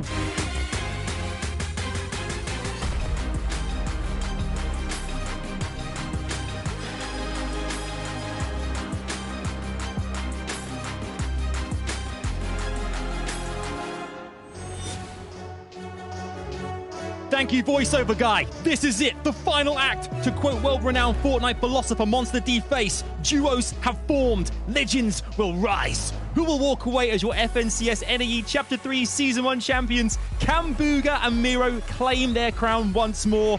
That's what we're here to find out. Welcome back into FNCS Finals NAE. It is day 2. My name is Adam Savage. I am delighted to be your host. It is gonna be superb today. We're gonna find out by the end of the day who your champions are of this region. Now, I could say every accolade under the glistening Fortnite sun to that wouldn't do justice. These exceptional analysts alongside me. Fellas, Vivid, Somebody's Gun, welcome in, boys. The 3 of us here on the panel tonight breaking down all the action for the lovely viewers at home. Vivid, this is what it's all about. Day 2 of finals. We had an amazing day 1, and today is heating up, baby. Break it down for what's coming our way. Yeah, combined with day 1 action that we saw in NA East, and then watching EU finalize its day 2, watching Hen and Queasy over there, bring it all the way down to that game 6 on day number 2, has me so excited to see what NA East can bring us. Yeah, we got a lot to live up to. Day 1 was hot and heavy, and then we had the EU popping off for Hen. That was an incredible performance. We saw some incredible performances on our own region, and we have the best of the best once again, boys. We certainly do. There's nothing like seeing Game 12 as well in EU, and Hen winning, obviously, outright, coming first as well, but getting a victory royale and solo clutching in the end. Love to see it. I'm hoping for the same exhilaration here on NAE as well. Let's talk about Legends Landing. Obviously, you guys have heard about this lots over the course of the last few weeks, but let's take a closer look at Legends Landing. Now, you can watch all the action unfold on the new Legends Landing, okay? Now, this is found in the Buy Epic Discovery Row. It is a fantastic place that you can get together with the rest of the community, embrace the finals. Obviously, this is the last day today where we're going to crown the champions. The Axe champions coming someone's way later on. This place, Legends Landing, is a place that you can watch it together with your pals, with your friends, with your family. A great opportunity to hang out and see our beautiful faces plastered all across the rooftops as well. It's great. Obviously, as well, Vivid and SBG, one cool thing as well is we must talk about FNCS outfits as well. Now, for you guys at home, you may have seen some of the footage there as well of these outfits. The Chapter 3 Season 1 champion outfits are available in the shop, okay? Now, you can add this to your locker. It'll be around for the rest of the Chapter 3 Season 1 finals. Limited FNCS items are available in the shop. Vivid, this is a cool way that you can kind of celebrate finals with your pals as well. Oh yeah, for sure. It is a great addition to Fortnite. One of those outfits that are only available during a limited time period, so do not miss out on adding it to your locker, because it's really, really cool way to celebrate this competition that is going on. Yeah, it's looking fresh, and maybe some of the players will be rocking them here today. Yeah, I've worn my freshest leopard print shirt tonight, boys. I'm feeling it. I'm feeling fierce. animalistic for this one. This is going to be great. Savage by name, savage by shirts, obviously.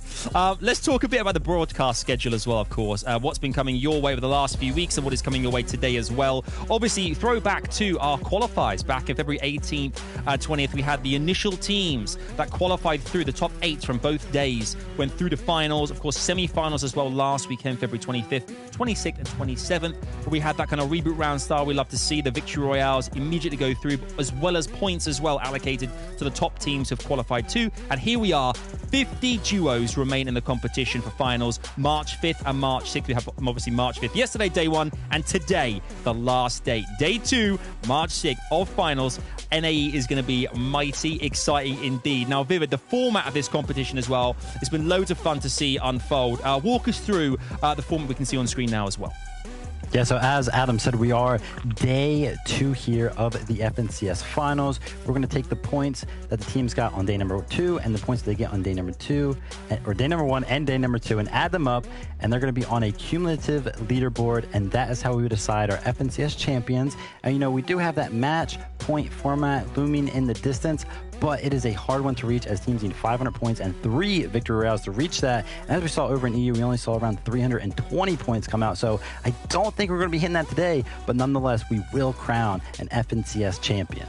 Let's talk about how we're going to get that champion. Let's talk about the point structure. So 32 points for the Victory Royale. You first start receiving your placement points at 35th, and they accumulate all the way up. And it's really those top 10, top 5 points that are huge in order to be able to succeed. That's what we're seeing our top teams on the leaderboard, and we're going to check that out in a second. Also, on top of the placement, you get 3 points per elimination, and we've seen a lot of teams racking up those elim points as well already in day 1.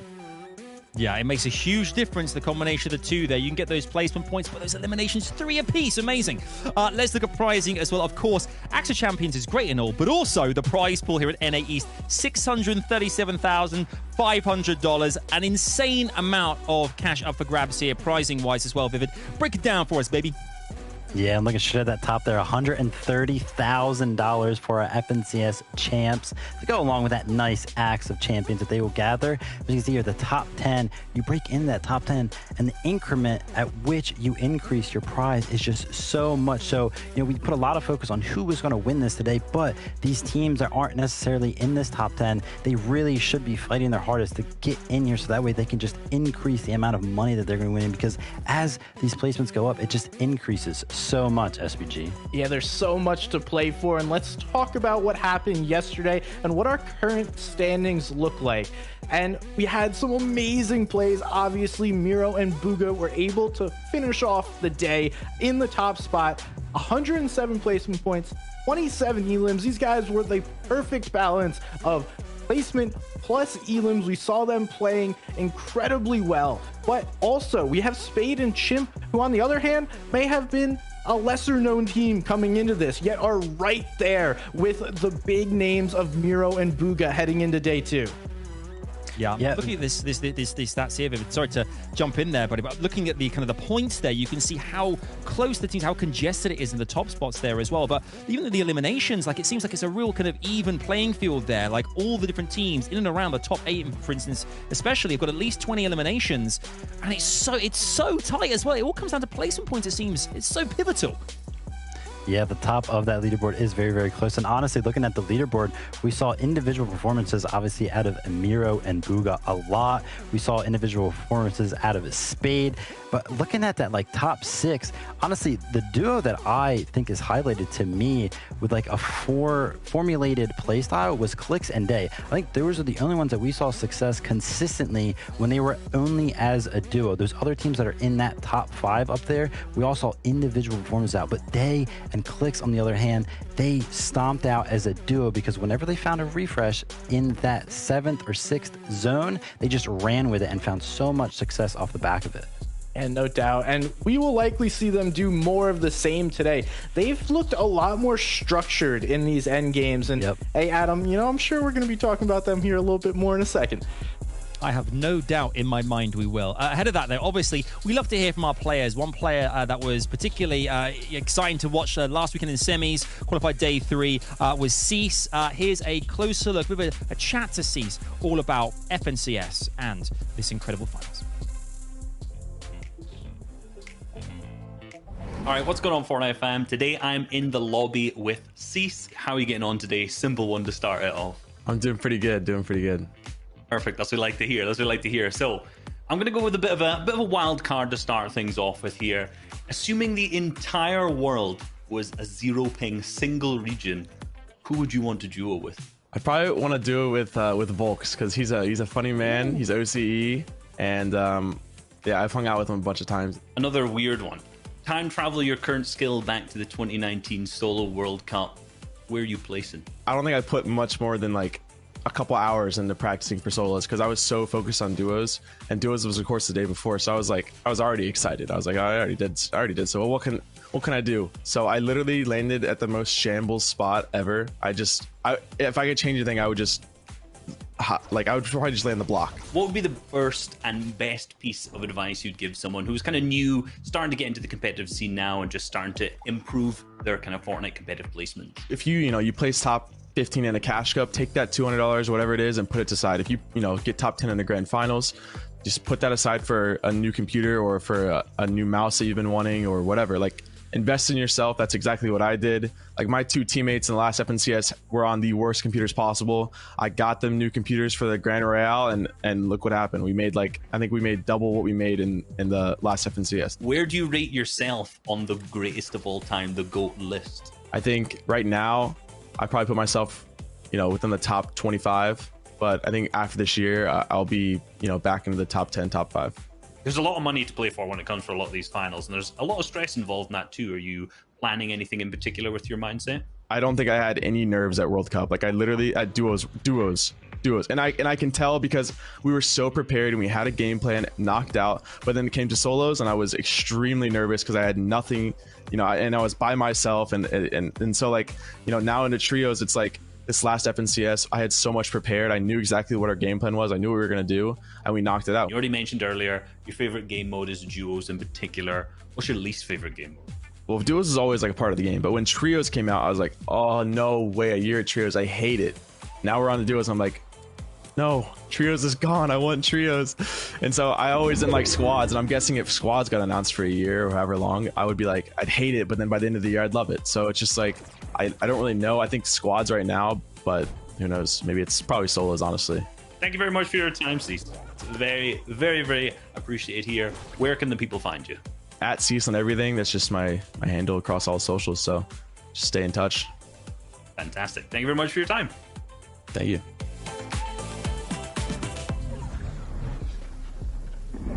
Love to hear from Cease there. Particularly about confidence as well. We talked about this yesterday. Obviously, confidence plays a hugely important factor across the competition. Obviously, in the second day now, we're getting very close to the finish line, fellas. So this is going to be a big factor, as I said.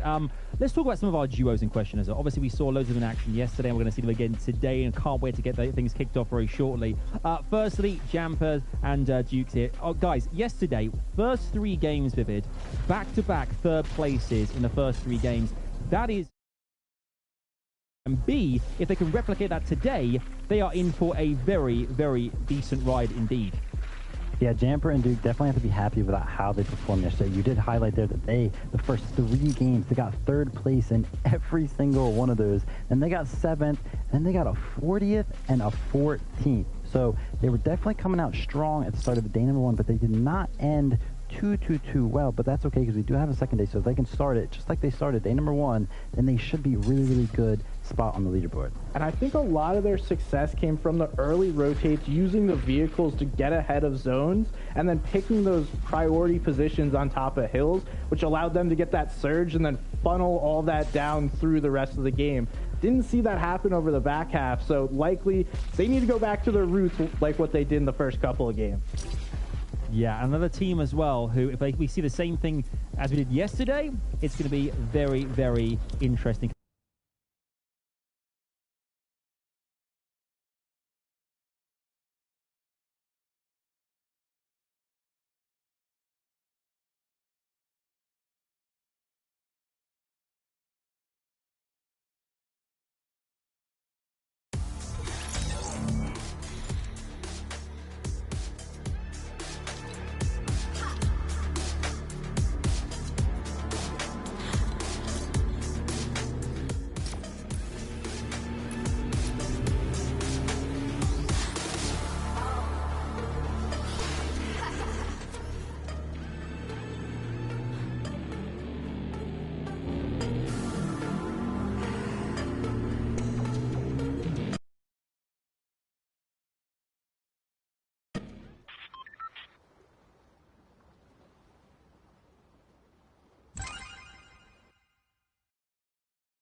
7th place, and then every other finish was outside of the top 10 actually, but those placements were like 14th, 13th, so always very, very close and just gathering placement points in every single game. We also saw an insane individual performance out of Spade, and I believe it was game number 5, so a lot going for them as they do find themselves at the top of the leaderboard coming into day number 2. And what I've seen from them should be able to be repeated because they were just playing shoulder to shoulder. We talked about a lot of solo clutches, but this team was just playing together so well. And outside of 1 or 2 games, it was a team effort allowing them to succeed. Yes, indeed it was. I mean, obviously, a lot of the teams as well, all the teams, wherever you land POI-wise as well, whether you're being kind of fought off spawn or not, plays a hugely important part in this competition. Let's take a closer look at a couple of particular POIs as well, because obviously that we're going to see some contestation undoubtedly. One place we're going to talk about is, read all about it, the Daily Bugle, okay? Now, this is a great opportunity. A lot of loot there as well, Vivid, but it seems like it's a great place where we're going to see a lot of, teams going head-to-head here, which could make or break the end game. Yeah, and we see Bucky and Cam is going to be going up against Nico and Polarized. Now, after day number 1, I can tell you right now that there wasn't a head-to-head clash really ever between these two teams that are actually here. Typically, Bucky and Cam actually just looted up really quick, and they rotated out fast, and they actually immediately looked for a fight on the outskirts of the Bugle, either on like Crunchy and Pure, or there's the Walkers and Golden versus Spego and Charlie fight going on a little bit to the east of them. So they kind of just gathered the loot out of the Daily Bugle and got out of there as quickly as possible. And honestly, we saw them on the higher ground for a couple of games yesterday, so it was kind of working out because they were getting into those end game situations. Definitely. I would like to see Bucky and Cam do a little bit more. Like you mentioned, they were in those solid positions, and Nico and Polarized were fairly quiet. There wasn't those big clashes happening over the Bugle. Both these guys were just taking their loot, and they're like, all right, I'll see you in endgame. We'll fight later on. Yeah, we saw obviously at the Bugle there's a bunch of web shooters up for grabs as well. Obviously, we've seen rotation-wise yesterday, particularly in the end games when there's, I think it was Miro yesterday, but clutching up, rotating out from mountains and underneath, using those web shooters so effectively there as well, so efficiently. I'm sure we're going to see plenty more of that today as well. Let's take a look as well at, Tilted Towers, of course, is a place that's come back into the map this year. A fan favorite to a degree here. Can get very congested very quickly, but again, another very exciting place to watch from the get-go. Yeah, and honestly, Tilted Towers has kind of surprised me. We know that Acorn and Kanata lane here, Illish and Jack, and then TK and Visuals, and none of those teams are really doing too well. And with the amount of loot that is in Tilted Towers, I kind of expected it to be the other way around, especially the caliber of like Acorn and Kanata there, because they were getting that north side kind of uncontested. And I really just expect them to do so much better with the loot that you can get out of Tilted Towers. Acorn Kanata, they're a day 2 team. They're sitting in 8th place. They're within striking distance. They got a shot. But overall in Tilted, I think it's more been these extended engagements. Like after these teams rotate out, they're just taking shots at each other, much less those early game, quick 50-50s that we've seen in some other POIs. Yeah, I mean, this is a great opportunity as well for us to kind of, before the first game kicks off, very shortly, to kind of chat a bit about what actually happened yesterday as well, and what we're kind of hoping we're going to see today, if you will, as well. Vivid, yesterday, were you surprised by anything that you kind of saw, whether it be play style, whether it be the way kind of, utilizing the meta at all? Obviously, high ground's always been a big factor in the game here, but we had some low ground victories as well. It seemed that the mid ground was a really interesting place where a lot was happening and kind of ultimately defined how each game was going to go about as well. What did you find that happened? I think the biggest story to tell was honestly the solo clutches that we saw. I think that a lot of these teams at the top of the leaderboard, they're really up there because of the solo performances that happened in 1 or 2 of these games. We know that Booga and Miro, both of them, they found themselves in solo situation yesterday, and they just capitalized on it so well. We know that Spade had a great solo clutch yesterday. That's why he is at the top of the leaderboard. And like I mentioned earlier, really the only duo that I've seen work every single game together so well in that end game and not really find themselves in a solo situation is actually Clix and Day, which is kind of the opposite of what we usually see out of them, right, SPG? Yeah, definitely. And we'll see if that teamwork can continue, because they dropped a few 1, 2, 0-point games where They need to bring that up more and raise their floor like Sundown said yesterday. The other team that I want to talk about is Shadow and OMG Me Too. They're landing in that bottom left corner. They have been conned, but not really fighting because there's that natural barrier between the windmills and then the other side. So the two have just been shooting at one another, not necessarily going one way or another, but that's given the Storm Surge for Shadow and OMG Me Too. And then I'm seeing them play aggressive. For a new team, they're consistently looking aggressive in these end games, and they're not shying away from anybody. They're looking for fights, getting these refreshes, and that's what has put them in a really strong place going into day 2.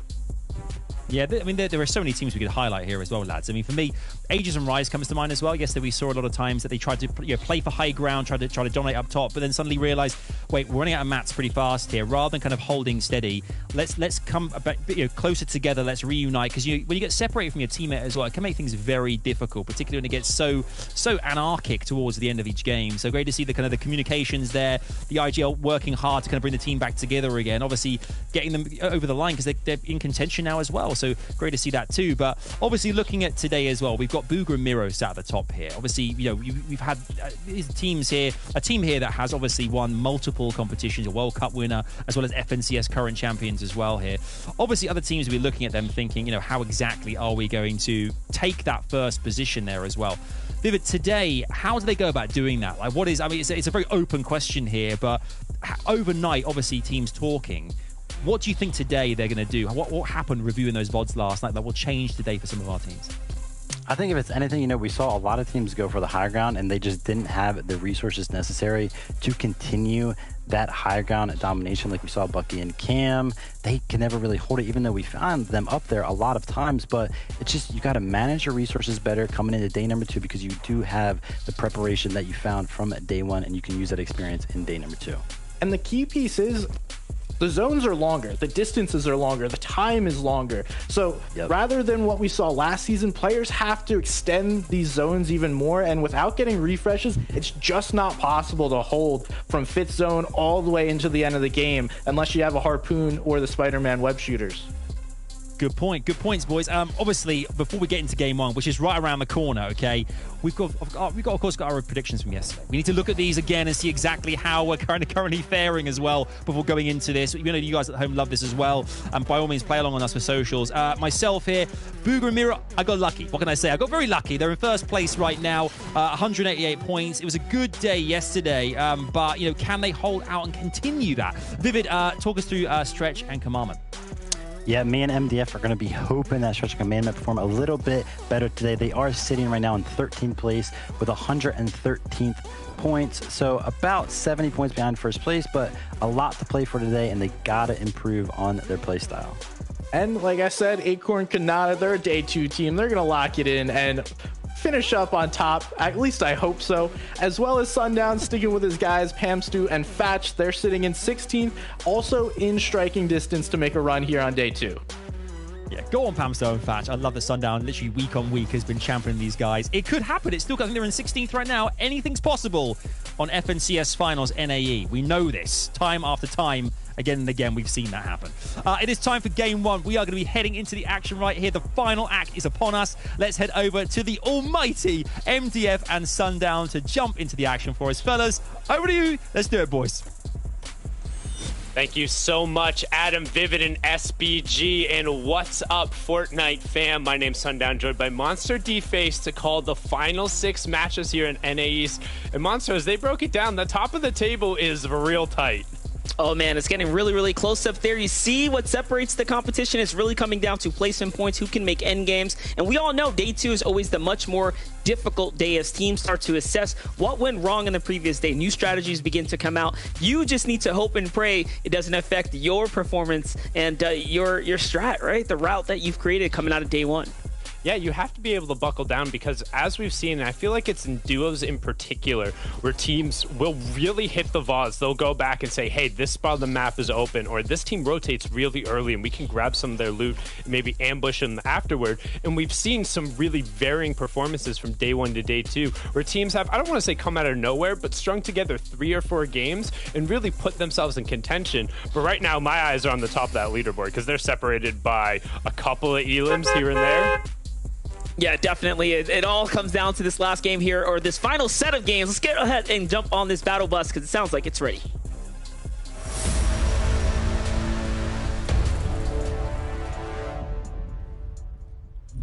Game 7 of 12, 1 of 6 today, and welcome. If you're just hopping aboard the battle bus, well, we've had a lot of very interesting fights going down right off of the rip. Generally, Greasy has been where we started. I mean, we saw Rise and Agers as well as Nounsy and Sprite going head-to-head. It was a 4-2 score there yesterday, but we'll hop on board and see what the analyst desk was talking about, Monster, here with that very quick loot in and out from Bucky and Cam, and, well, we know there's a reason for it this time. Yeah, definitely love this here. They found themselves a nice little llama there. Very worth jumping out, but here's that fight they wanted to see. Sprite and Nounsy get a quick touchdown here as things are going to start breaking out, and it seems like it's another battle for the coolers inside main building. Nounsy, unfortunately, only finding a sniper here, so Sprite and Nounsy surely at a disadvantage right now. You have to assume so. Yep, Agers and Rise here are pretty comfortable with shotguns in hand.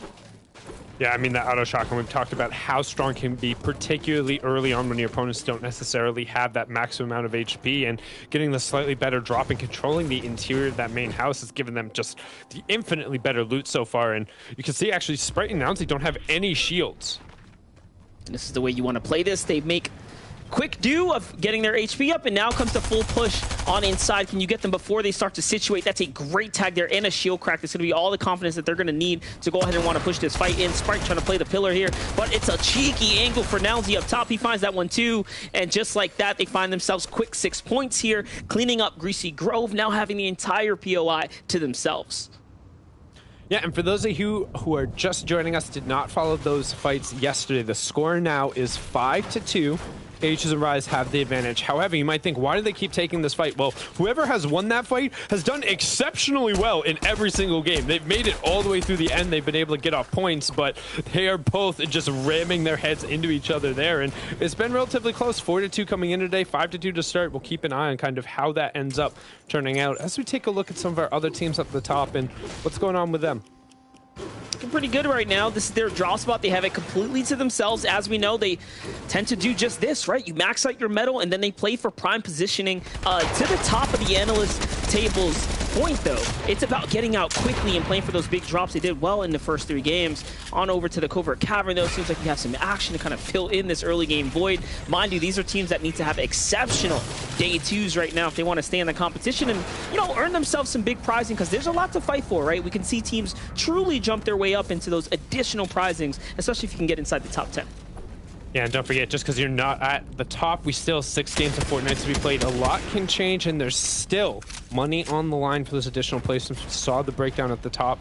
Their share of I think it's 637 and then 500. I don't know. It's some numbers in this. Right around $600,000. Yeah, it's a lot. It's a lot of money. But to be honest, for most of these players, the thing they're more interested in, that Axe of Champions, man, they care about that clout instantly coming through. I mean, I saw the Asia winners less than, I believe, 5 minutes after they'd had that victory royale come through. Literally already had the post out on the social medias, as you say, Monster, with them holding the axe. A nice little sunset in the background.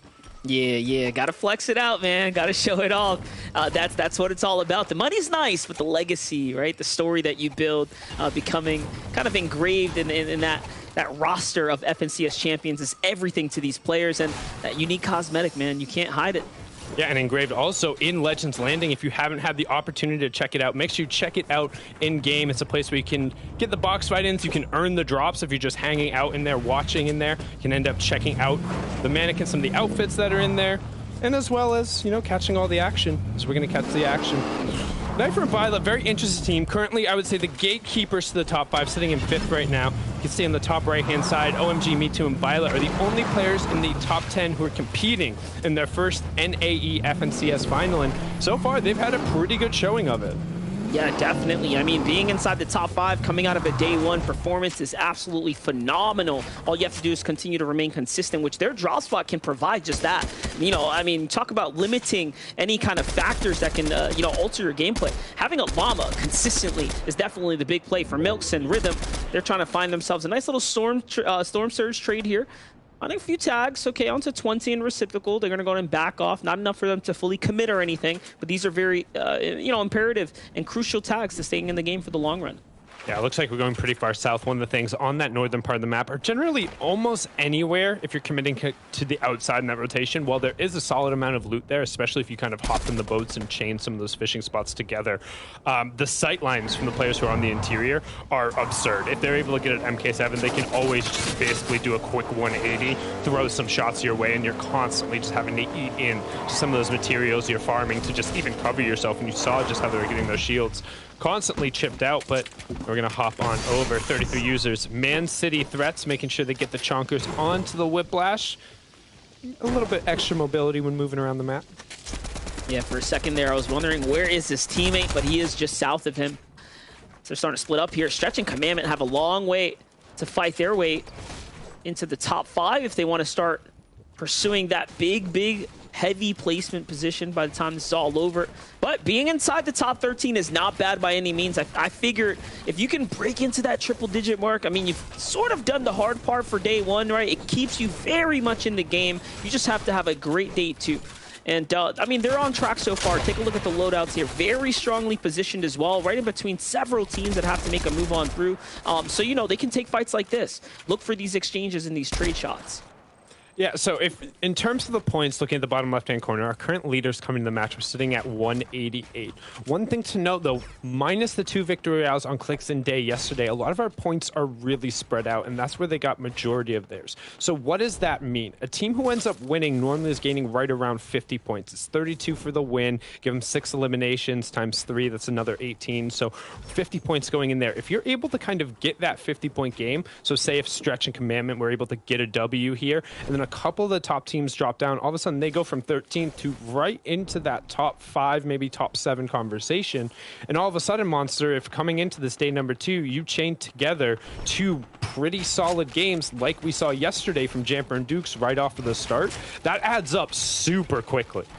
Very possible. Absolutely very possible. And, you know, the same thing goes in reverse for the top tier teams, right? Yes, you had a great, you know, succession of games yesterday, but a few dropped rounds and all of a sudden you are right down in the melting pot with everyone else trying to claw your way up and, you know, find yourself a breakaway position. So it can really go both ways. It's a double-edged sword the way these positions and these games play out. These next 6 are so important. No one's on track to end the tournament early. That's a fact. So we're going for all 6 here. It's going to be all or nothing. Yeah, we did talk about that match point format a little bit yesterday and a little bit today, but just so y'all are aware, particularly based on the scores we've seen, we aren't going to see that here in NA East. And if you are, it's going to be less of a match point rule and more of a mercy rule because somebody is just dominating so hard today that they've really put the competition that far behind them. For reference, the going on, I believe, 4 time in a row FNCS champ down in Brazil, that final match is wrapping up right about now. They're going into that final match with like 489 or 497 points like that. They've won 5 of the 11 games already. So even if we go all the way through, it's going to be tough. Go ahead, Monster. This is an important fight right here, though, for OMG. Me, right now, 4th place. And Shadow 1X, who are on the run here, getting chased down by a team that's probably looking for some big surge tags here. It's Cracked and Owl. Owl lining up the split here. And just like that, your tournament can end. So you do have to be very, very cautious, especially when you're sitting inside those 1-story high bases. That's what you saw right there out of OMG and Shadow. They were in a very low base, and you just had Owl all of a sudden sneaking up behind them, and they almost purged in, but Shadow was just a little bit more cautious and aware of his surroundings. He managed just to find him out. This zone reveal gets real awkward. You see in the right-hand corner, you're talking about them getting bogged down in this fight. They have a duo rotating right behind them. They have Owl and Cracked right in front of them as well, who have invested a solid amount of hard materials here. Granted, if they can get into Greasy, the refarm isn't awful, but I mean, OMG Me Too isn't covering his back, and luckily for him, if you check the bottom right-hand corner, the duo I talked about actually just swung wide around the side, so making sure there's no one there. It looks like Owl and Cracked are leaving a little bit early, but right now, Spade and Chimp, they're posted out right on top of a reboot van, and it looks like they got eyes for something. Yeah, they're looking at that weakened wall over there. Wait for the edit there, and it's a 3-2-1 situation. They get a couple big tags in there, and that's really all they were looking for, right? Not the elimination, it's all those extra free tags. Had some headshots snuck in there. That would have been probably the most ideal situation, but hey, you know what? They'll be extremely happy to have found all of those body tags here. And think about this, guys. This is our 2nd place team you're watching. Once again, the Masters at work here. little plays like that are the difference maker for staying away from the surge, staying out of the threat. And this is something that Jamper and Dukes have to do as well. So having them on screen right now is still equally important. Let's restart competencies replays. Let's take a look here. Reciprocal and 20, they were lighting up the feed, so it seems like this battle ended up engaging on. Oh, okay.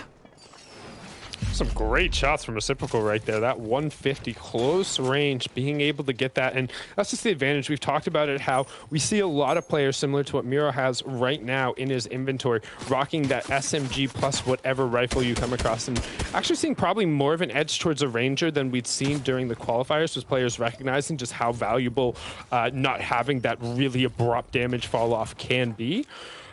With that being said, though, if you're not holding a shotgun in those wall-to-wall fights and the other player is, you're at a disadvantage straight up if they hit their shot. Like, they will have the ability to out-trade you with that striker pump into an SMG or an MK7 swap if you just straight stick to the SMG. The SMG might have outright higher damage, but they'll have the higher burst in that situation, which if you're not hitting all of your shots, and we can see, yeah, it's relatively easy if you're right on top of someone, but, I mean, the 150, you're not getting that in light bullets. Yeah, no, and at this moment, you're hoping that you have an AR, which a lot of teams are not going to have one right now as the surge is active. You saw when it popped there. It said 228 was the low damage number that teams are going to have to go ahead and fight, or the lowest team would have to fight their way out of. For Bugha and Miro, they were just a bit above it, but now slipping behind him pretty quickly. So the distance here, the trace shots they were going for, not enough. So instead, they're going to start opting to hit the city here to see if they can find someone inside of Greasy. For those of you who don't know, Storm Surge will do 25 damage every 5 seconds on the 3rd, 5th, and 7th zone if we're above a particular number of players. Now keep an eye on the top left-hand corner. Storm Surge will turn on in the 3rd zone until that number says 70. We're currently at 90. That means 10 duos could potentially be under pressure here in just 45 seconds. So expect a ton of action to go down. And right now we're tuning in with 2 of our teams who are right on either side of the border. We have Bugha and Miro on the left-hand side who are currently underneath it, and actually just going to bounce right back up above, but might end up costing Miro a little bit there, cost him a decent amount of HP, but nice 3 points going over for them. To be fair, that might just be enough here. That's a full elimination. You also get damage for the down body too. So for them, that couldn't have worked any better. It looked like it was a team that needed to get inside of here. So the actual play right now is for them, just kick it, right? They can, yes, fight for the 3 points, but think about it. So much fighting is already occurring here. There's going to attract, or they can attract other attention from players nearby. I'm very curious because that elimination was onto Owl, who was the one who was gatekeeping Shadow and Me Too. So to me, that indicates Shadow and Me Too probably ended up swinging around that southern side and are now right next to Bugha and Miro, which means our 1st and 4th place teams are right on top of each other. But right now we can see Charlie and Spegu left-hand side. They are below. They're also in the zone, so they're going to start taking some damage. On the right-hand side, Knifer and Byla, who are currently in 5th place, are just now getting forced below Monster. They're going to have to go.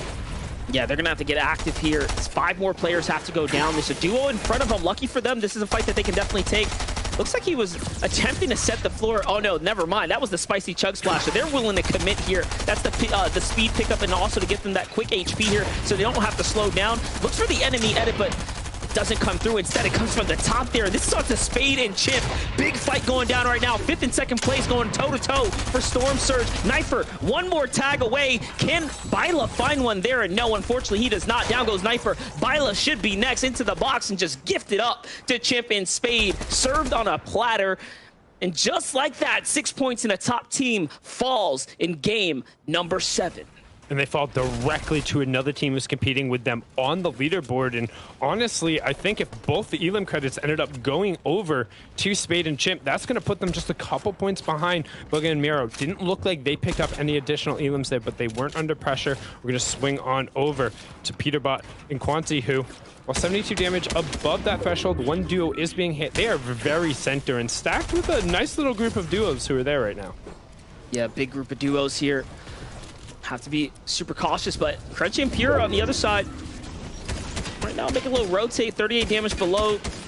Looking for any opportunity to get in on a team. Now, he does have some heals, but this is that big problem pros start to face if you play a little too passive.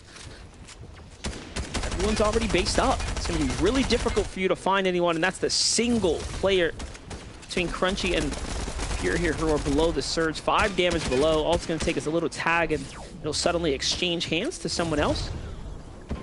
There's a vehicle here. This could be the moment to keep him in the game, but no tag found from Crunchy. Trying to keep an eye on Pierre, see if that number does end up going up. Now, this might be a circumstance where it's worth having one of your players go down, because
Spade and Chimp have a great angle to start laying shots, but they're actually going to switch their targets in.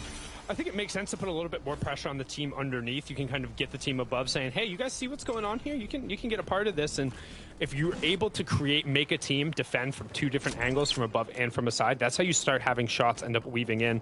Keep an eye on the top left-hand corner as AMT gets a knock onto Pierre. We talked about just how utter shambles that team was due to the storm surge coming through. So good job by AMT to kind of take advantage of that and recognize the situation. But also pretty good job for them be able to hold on to where they were, as we'll get a replay of some of the teams following during the storm surge being able to put themselves above. What brilliant shots from Peterbot to just rescue his team there. And then they pushed the situation too. Look at that. Big knock in the distance, and that is the Ranger in play, then the full push. That is the kind of aggression you love to see, but also just the difference in having that other type of rifle with heavy damage down range. You don't really get to see it very often, so that was a rare pickup right there. For Dukes and Jamper, seems like Surge was an issue for them in the previous one. Now out of heals for Jamper, no whites to work off of, just shields here. And you can tell that they are fighting it out for the big tags here. 12 more players are going to have to go down before the 40-second mark. Otherwise, things are going to get super active for Pamson and Fatch. It's not a problem, though. They just picked up a fresh 2-pack. Let's see how it all folds.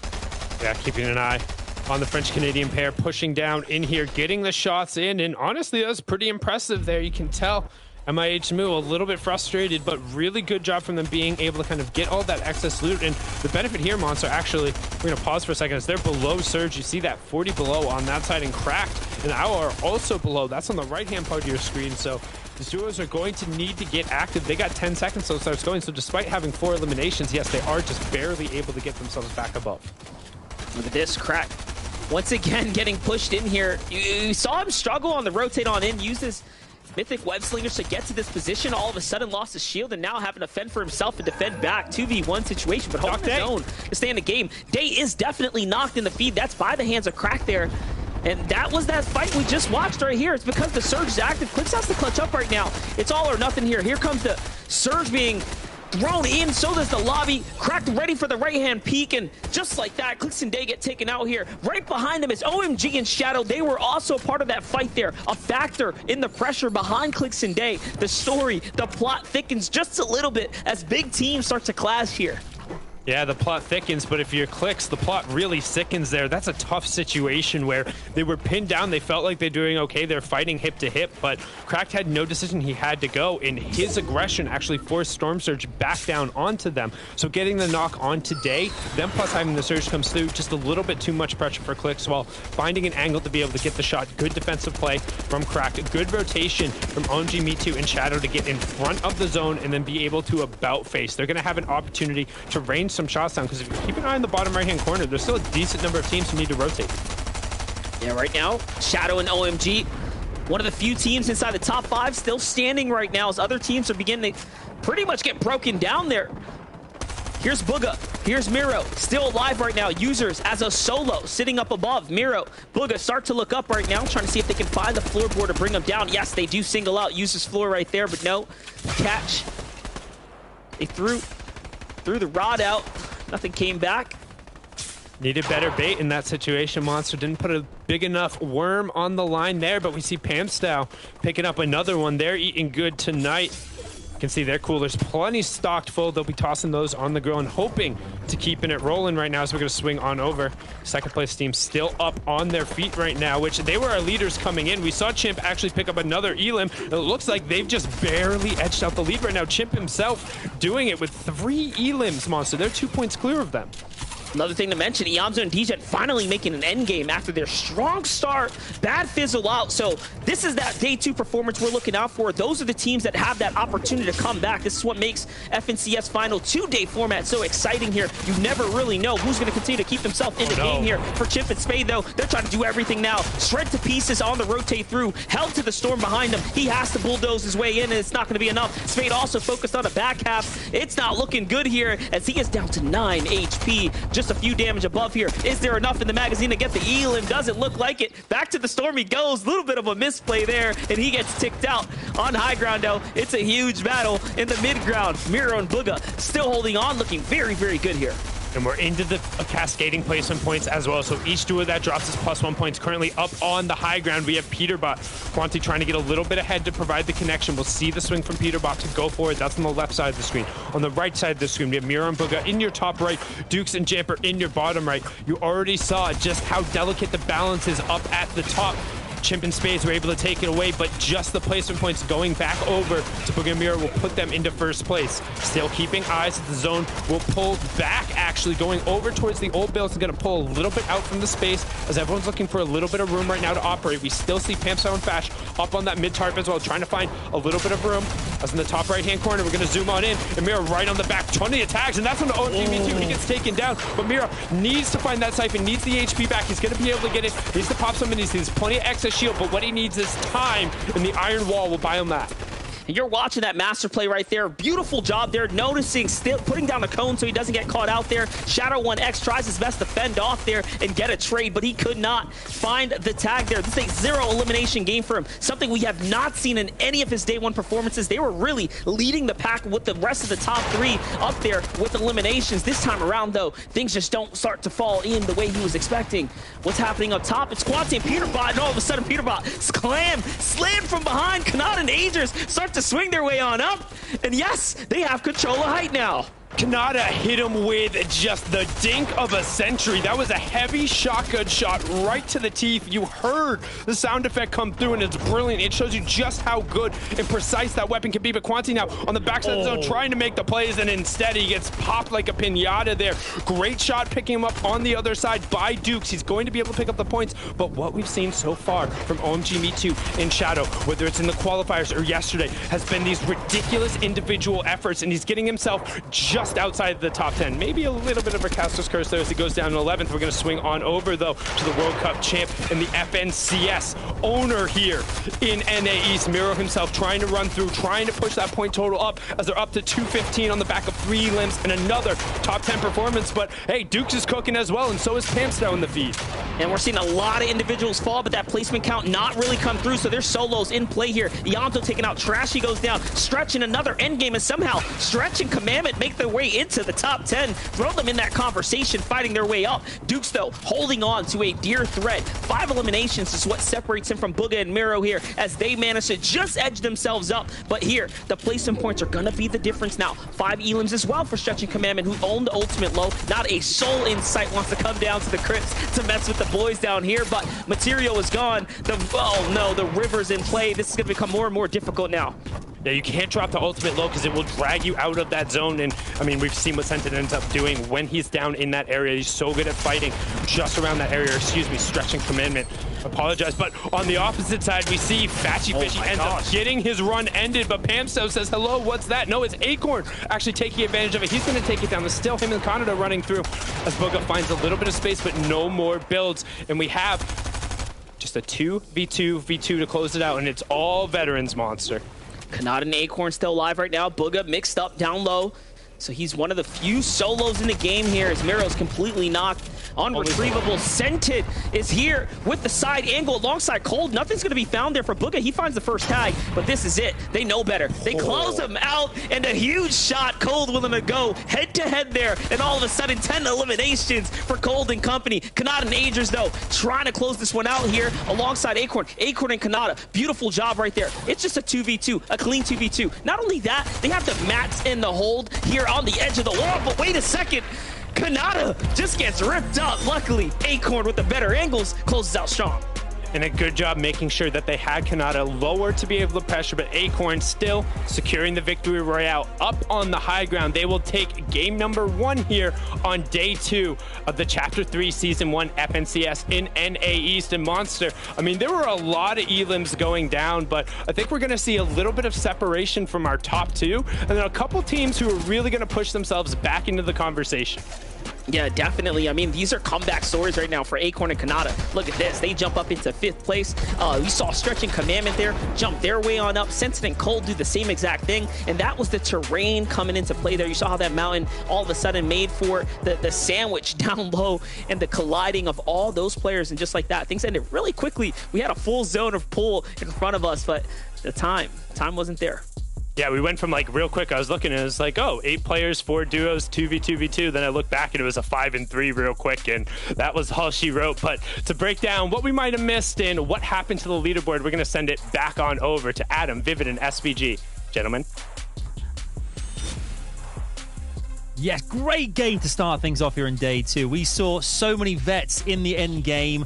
Some in duos, some solos, but my oh my, it was unbelievable. I think what we all love to see as well, Acorn and Kanata, us sit back, back at house here while the broadcast was going live with the casters there. We were kind of saying, hello, Kanata, going high ground. What? We got excited.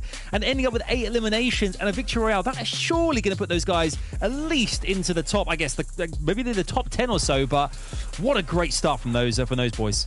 Oh yeah, they're definitely flying up the leaderboard, probably around like that top 4, top 5, because they were like 8th, 7th coming into today. But it was awesome. All of our predictions finding themselves in that top 7. We saw Pamstone Fadge, we saw Stretch, we saw Booga coming down 3rd place there with a nice parting gift onto Cole, kind of helping Acorn and Kanata in those last moments right there. SPG, you gotta be feeling good about your prediction now. Oh yeah, I said they were a day 2 team. They're coming in strong. First game, taking that dub, boys. But generally, I think day 2 is for the veterans, because we've seen just in this first game, they're all locked in right now. They're all ready to play, and so many of these duos that we saw in those last zones were the best of the best in the region. Yeah, we've got to take a look at, a couple of them right now. Obviously, we saw Booga there as well. We saw Dukes as well. The great thing is that when you lose one of your teammates, the fact that you can just continuously pushing through, because you know how pivotal those placement points are, particularly in the end game when so many players go down in such a quick space of time, a very short space of time. It makes all the difference. And we saw their mirror going down, but Booga just continuously pushing forward here and managing to at least keep them in amongst the top 2 or 3 positions there. Vivid. Yeah, awesome performance out of Booga and Mira. Find themselves a duo for a very large portion of that endgame, and that's when they're really, really dangerous, when they both are alive. We talk a lot about their solo potential, but you combine their solo potential as a duo when they are actually alive as a duo, and it's just that much more dangerous. Booga was there, obviously, to just clutch up those couple more placement points, secure that 3rd place finish, and that can make all the difference when it comes down to the actual leaderboard at the end of the day. Yeah, they're an angry team in those end games. We saw them just pushing teams, bullying them off layers, and that's what they're so good at. And we saw both our top teams, Dukes and Booga. We're going to call him Mooga from now on. Fine. Staying through in these end games. Okay. Well, let's see if Mooga and Miro can still retain that top spot now on the leaderboard. Let's check it out. They are right there. Booga and Miro are currently sitting pretty at 226 points. We're right on their tails. Jamper and Dukes we saw there as well. All the kind of teams that were there, in the last kind of like final end game part there as well. We saw all had a lot of eliminations under their belt. Hence, we can see how things have really changed in the elimination bracket there as well, Vivid. Yeah, and as previously mentioned, Acorn and Kanata will find themselves in 4th place because of that victory royale. Well played from them coming into day number 2, game 1. We see Shadow and OMG Me not too far behind, actually same amount of points, just barely losing out on that tiebreaker, find themselves in the 5th position. Aegis and Rise also winning off spawn over at the Greasy Grove. As Sundun mentioned, the score is now 5-2 against Nounsy and Sprite, so they're doing well, and I love to see it. Commandment and Stretch sneaking in. They're now 9th place. Hey, not only them, but Fatch and Pamstu also doing really well that last game in the top 10. We did see Spade and Chimp fall early, so they didn't gain as many points, and this leaderboard's still so close after just one game. It is. I mean, you can see those top 6 positions there as well. Only 30 points between the 6th and 7th position, which is a gap, but one that can easily made back. With one good game, anything's possible here. But we can see the second half of the top 20 or the leaderboard here as well, Vivid. And again, big teams are part of this, and we can see that there are still a lot of familiar teams and duos still massively in contention. Yeah, I think the biggest name that we're going to be looking at here is Scented and Cold in the 14th position. Listen, they had a very quiet day number 1, but to come out day number 2, game number 1, and find your place, 2nd place, that's what they love to do, right? Scented loves those 2nd place games because he just loves to dominate the lower ground. And it was really cool to see that game actually because Stretch and Commandment were the ones actually controlling it, but Scented and Cold actually ended up taking it from them, and that's how they ended up securing themselves that 2nd place finish right there. So Scented and Cold got to keep up the strategy that they have for this day number 2 games right now. That is absolutely spot on. We're 1 game down, 5 to go here on NAE. Let's head back to our casters, Sun and MDF, who are waiting anxiously here because we have got one massive game 2 coming your way. Thank you so much, Adam, Vivid, and SBG. 1 game down, 5 to go, but already there's a little bit of a shakeup going on there at the top of the leaderboard, Monster. Yeah, what's standing out to me is that Booga and Miro's effectively giving themselves a game buffer, right? They can sort of, have a little cushion, but so do Jamper and of course Dukes there. They're the only 2 teams that have about a 20-point lead across the rest of the pack. So that's super important since they have 5 more games in front of them. That little bit of buffer is going to be the difference if they can continue to break away. And big games like that, man, Booga and Miro, unexpected to see them continue to stay so active. And here it is, though. It sounds like the next battle bus is ready. It's game number 8 here, Sundown.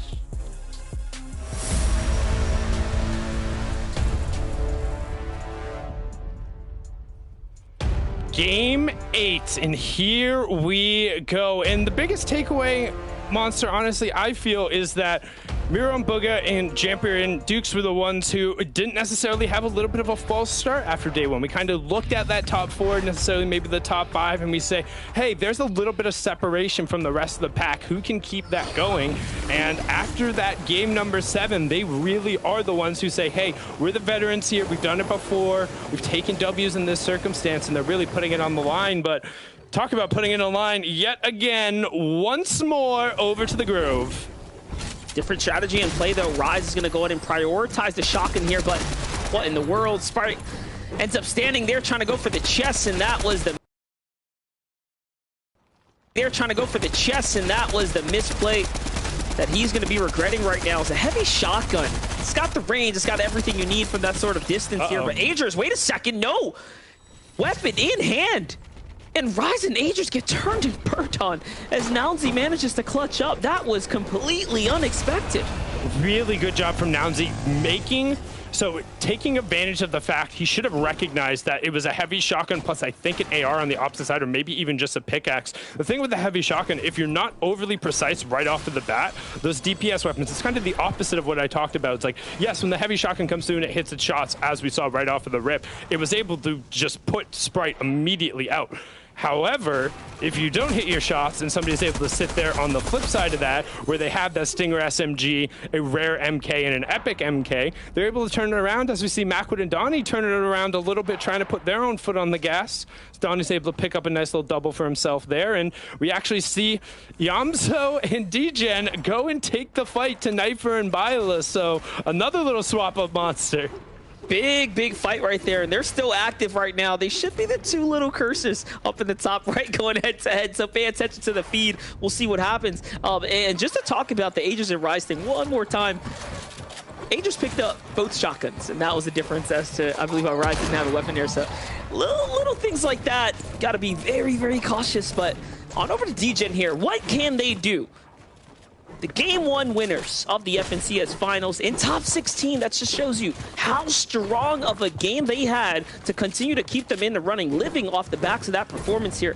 degen has to clutch up right now, but Knifer and Viola have just been playing exceptional these last 2 days. Take a look at the aggression here. It's all mind games. Ooh, forward take. He owns the wall too. 155 and easy tracking right there onto degen. Great shots from Bila. I mean, he's not looking like the player who's played in his first FNCS final right now, and something that's a little bit of a different look, right? Yamzo and degen were giving them more space yesterday than we saw during the qualifiers, not really necessarily wanting to take that fight right off of the bat. And how did they adjust? Well, Viola ends up cleaning up the fight, but Monster, we got to go back to a statistic we've talked about in nearly every single one of these FNCS matches, whether it's qualifier, during the semifinal, or during the finals this weekend. A team has never won a match in the broadcast regions where they've rebooted their teammates. So even though Viola is able to resolve that fight very quickly, they're automatically now at a statistical disadvantage.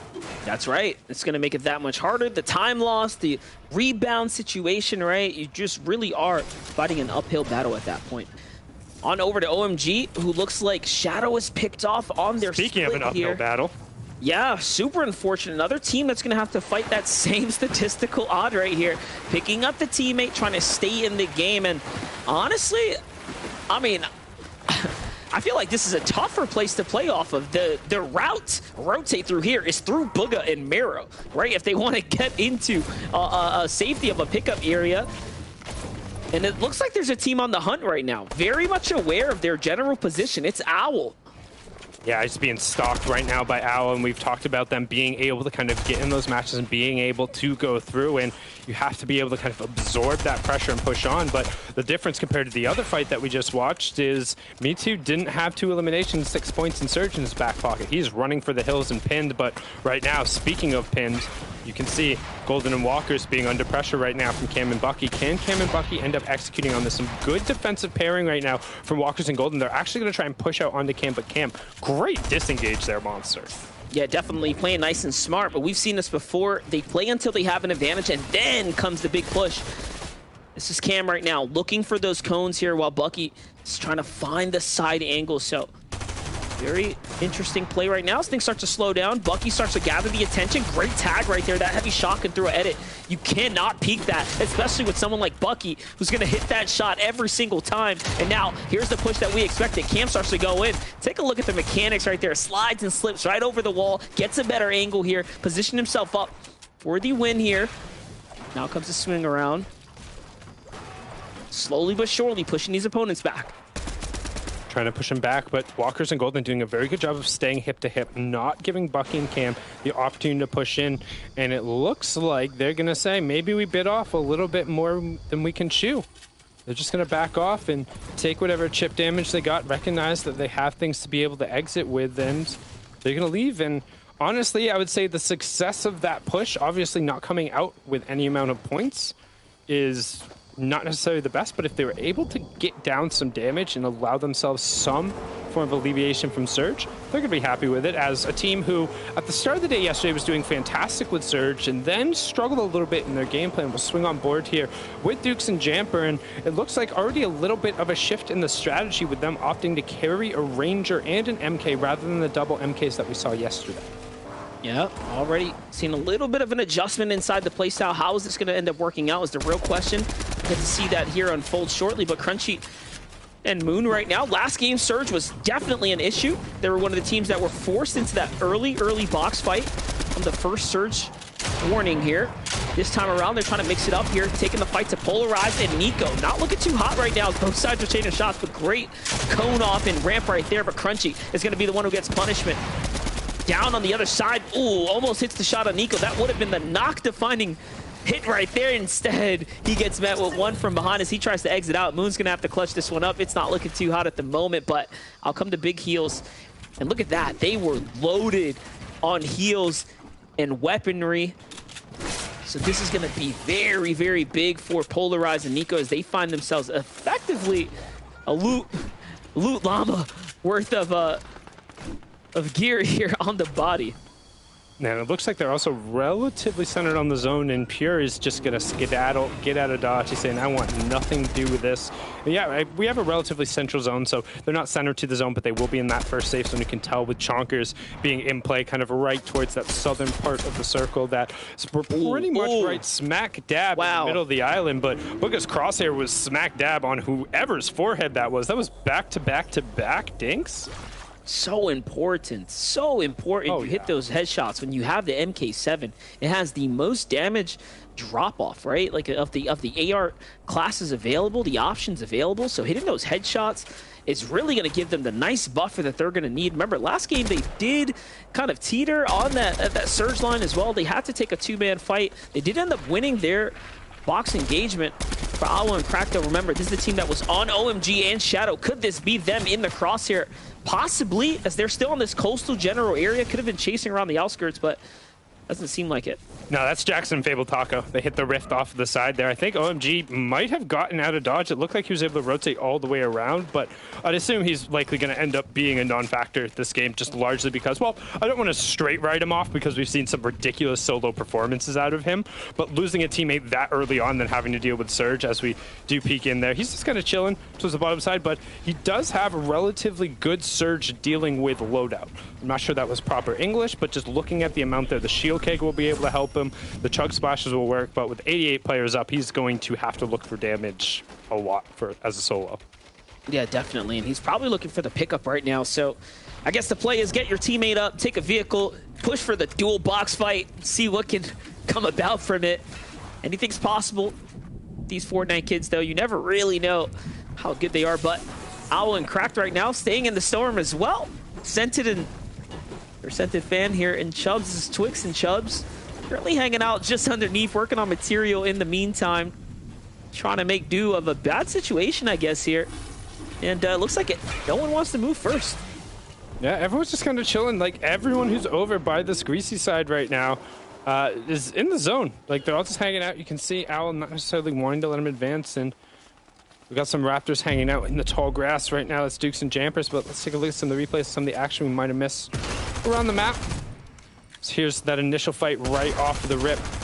Golden and Walker's just taking it to, on the opposite side of this is Spegu and Charlie. We've seen this fight going on a number of times, and Walker's doing a good job making sure he cleans that one up before Golden ends up getting picked up. Reciprocal, again, we've seen him with a decent amount of pressure so far. Looks like he's getting off to a solid start here on day 2, picking up a pair of early elims back-to-back games. And I'm more surprised that Spegu and Charlie aren't winning that battle as the more experienced players here in the FNCS final stage. But hey, Walker's in his teammate just showing, you know what, they're here to fight and they're willing to play it out. This pocket right here is a hot one. 2 top 10 teams, a top 15, and then our #1 spot of Booga and Miro there. I will say that Walker's kid is scrappy. Went back, checked some of his VODs, the way he plays, like some of those early game fights, he just knows the angles, he knows the ability to get onto the weapon. He's not afraid to kind of push for an advantage. So definitely think he's probably the one making more of the individual plays down there right now and being the contributing factor to that. But we talk about somebody who needs to be making individual plays. Pamstone and Fatch have really lived on their plays in the mid game, and we saw that last game where they were able to push from 16th up to 10th, now currently sitting in 9th place this game. Huge and well above the Storm Surge right now. 230 is not bad at all. It's going to buy them a lot of time, but if they can find any more tags, that'll just give them that sweet, sweet buffer for the mid game that they're going to need as well. In the distance, though, can we say the same for someone like Peterbot and Quanti, who are actively looking out of cones? It's pretty clear that the teams in the distance need a little bit more as well. Joji and Rokane pick the target. It's Pamsu and Fatch. Have to be careful here. A team like Booga and Miro will also come in with the dual angles, and that is how you get targeted out of a game there. 4 teams sitting up and basically eyeing one another. Level to level. OMG picks up Shadow here. We knew they were going to be below the Surge here. Now fighting for what looks to be an airdrop. This is actually massive. You get a launch pad out of this, which can be the change factor, not to mention the heals right here as well. They have plenty inside the inventory right now.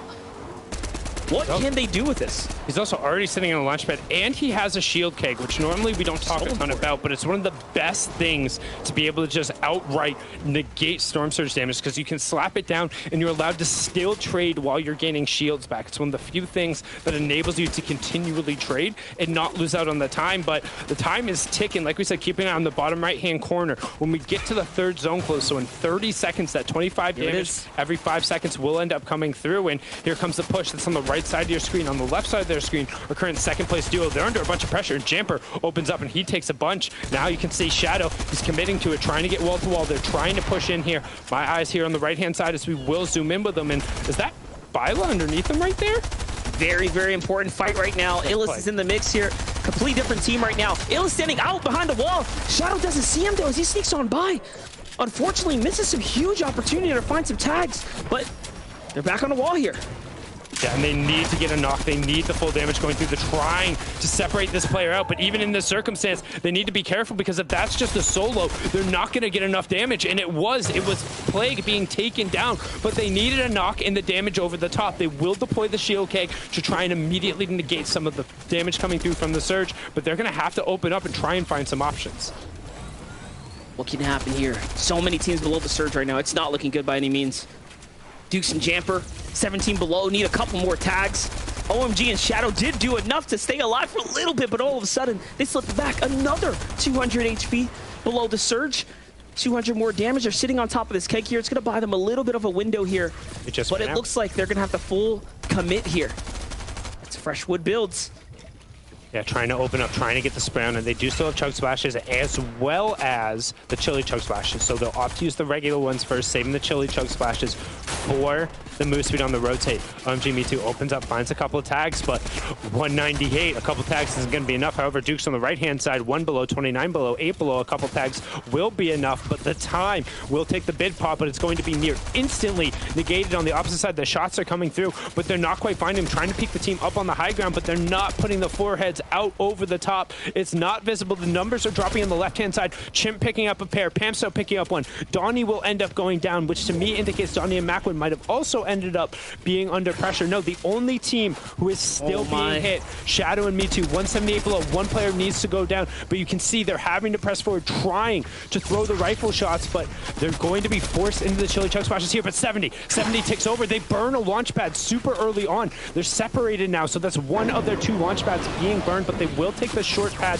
trying to get back over to the unisolated side of the zone, and that's the problem when you burn so much utility trying to offset Surge. They have nothing to make up this lost HP now. Not to mention being targeted from the lobby here in the distance. OMG trying to hold on to the Chili Chug Splash. What a team player here, willing to get to Shadow just so you can hear each other. This is just nerves of steel at play, and finally Shadow goes down, so he does have to go in, and no, there's a team looking in the distance. There is a team there. It's Bert. He is looking in. They're still focused over here. Wood builds. You can't hide behind these either. Afraid to make the edit because that'll give away the fact that he's here, but they already know. Back into the storm he goes. This is so risky right now. What can he do? Launchpad comes out. Oh, man. Team number 4 goes down. And that is a goose egg, unfortunately for them, dropping in 36th place. So don't end up picking up that placement point. Everyone else in the lobby will end up getting it. And we see Byla also end up going down. So we talked about their early game contest between them and then Iamzo and Degen, but it looks like both teams ended up getting impacted by that. As we do have our 4th zone reveal, we still have Dukes and Jamper hanging way out in the zone right now. And Monster, this is a 5-tick zone. This is eating into a lot of their HP. Yep, big 5-tick zone right here. Knifer down. Be extremely careful. Knifer is down on the feed there. Big exchange there. We thought Bylo was in a fight before, but now it's pretty certain that Knifer was caught in some kind of situation there. More highlights coming in, though. What a storm surge that was coming into the mid game here, setting themselves up for the end game. Right now we can see that's the replay there, but we're going to kick right back on over the action as we swing on board with our current 2nd place team, who is under a lot of pressure. A lot of pressure here. Duke still, though, low HP, so is Jamper. That's what happens when you sit out the surge. You try to heal your way through it. Now they're at a huge disadvantage compared to someone like Bugha and Miro. But we talked about it. If there's a team with a buffer, it's Jamper, it's Dukes. They are 20 points above third place. So they have a little bit of room to make for error, to not necessarily play as all-star players as we've seen them play throughout the course of the weekend. But with someone like Booga and Miro, if they break away with the lead here, there's no looking back at that point. Jamper is going to be by himself now as he trades for clicks there in the process. And now he is by himself. There's no more Dukes in motion right here. He's starting to run out of builds, though. It's not looking good.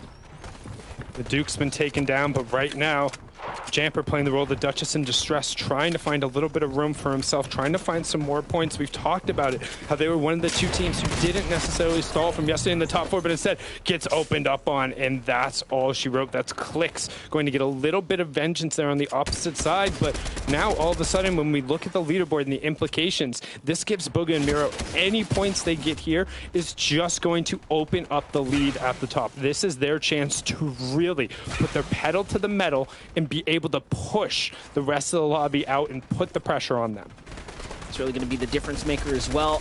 These games where top tier teams start to fall and things start to open up for you, a little bit more room in play here. Bucky and Camden with the out open exchange right there. They are 123 damage below. 13 players have to go down, so this is a surge that's not going to end anytime soon as the zone is completely closing right now. The half and half out will reveal itself for Bucky and Cam. This fight means everything. It means the tournament here. Bucky does get traded out on the backside. Cam's by himself. He finds one but couldn't get another. No finish as well, so no Elam points rewarded before they get sent out. That is mega unfortunate as they were just starting to fight their way into that top 15 spot there. So right now we swing on over. Smite and Larson, 46 damage above that threshold on the right-hand side. There are at least 4 duos who are currently taking the Storm Surge damage. So peek on over. Booga and Miro, they're well above Surge and actually looking to try and rain some shots down here. And right as I say that, actually, open up surprise. Miro left the window open way too long. And he's going to drop an iron wall so Booga can immediately slam that down, re-edit another metal wall in between, and they're just trying to create a little bit of room.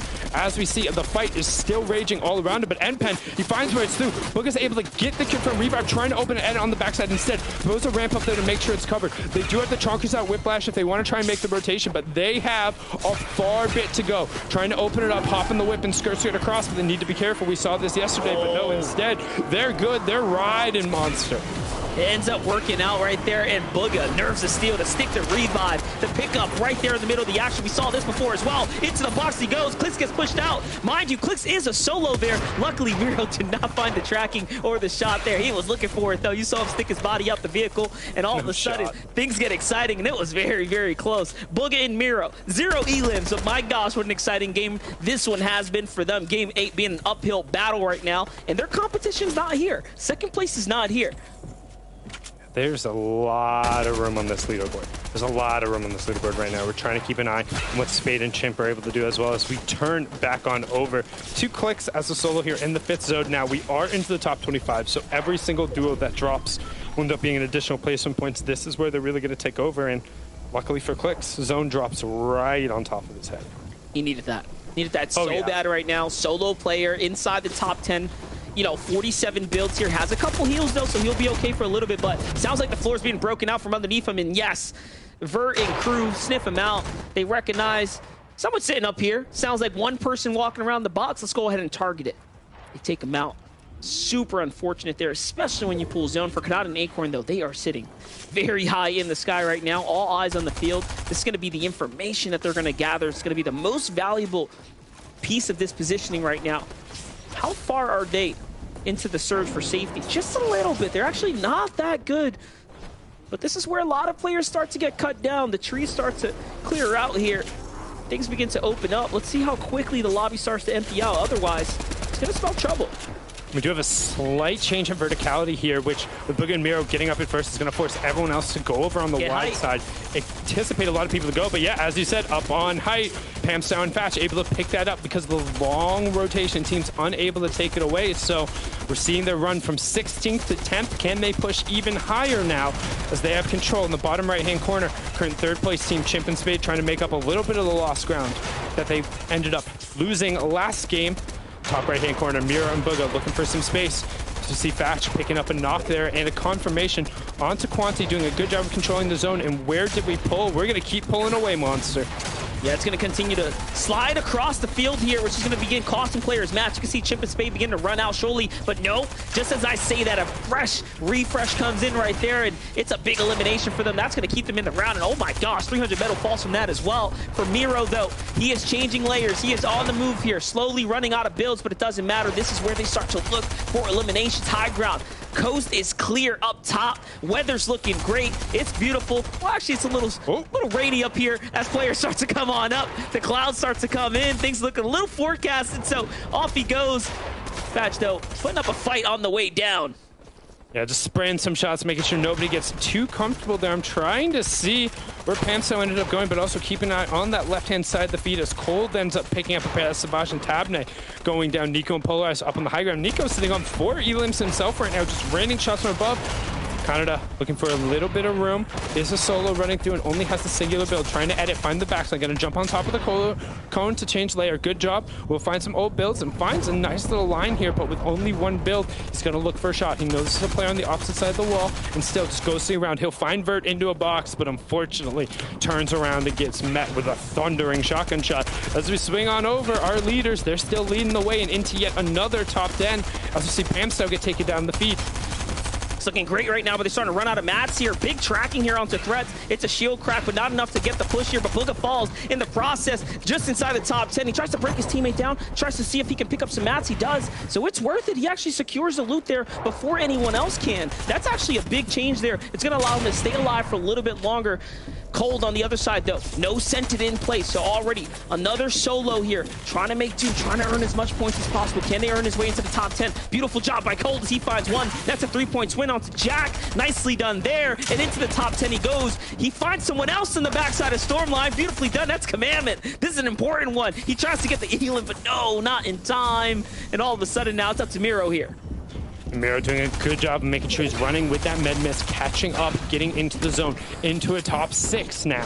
As he continues running through, we have a couple of solos running around. We're trying to find a little bit of room. We'll get in the spray battle with Stretch on the opposite side, and he ends up winning it. Does have plenty of shields, but only enough med miss to offset a little bit. He is running very far back in the zone. I don't know if there's another med miss back there, or he's just accepting the fact that he doesn't want to give Elam points over. Not seeing his name in the feed as we have a 2v2v1, and yeah, it looks like he was able to find something else, another med miss, but instead gets greeted by a shotgun on his way back to zone. That's Threats picking him up. Users gets the other solo, so that's +8 for them. And now we got a 2v2 here, Monster. Game number 8.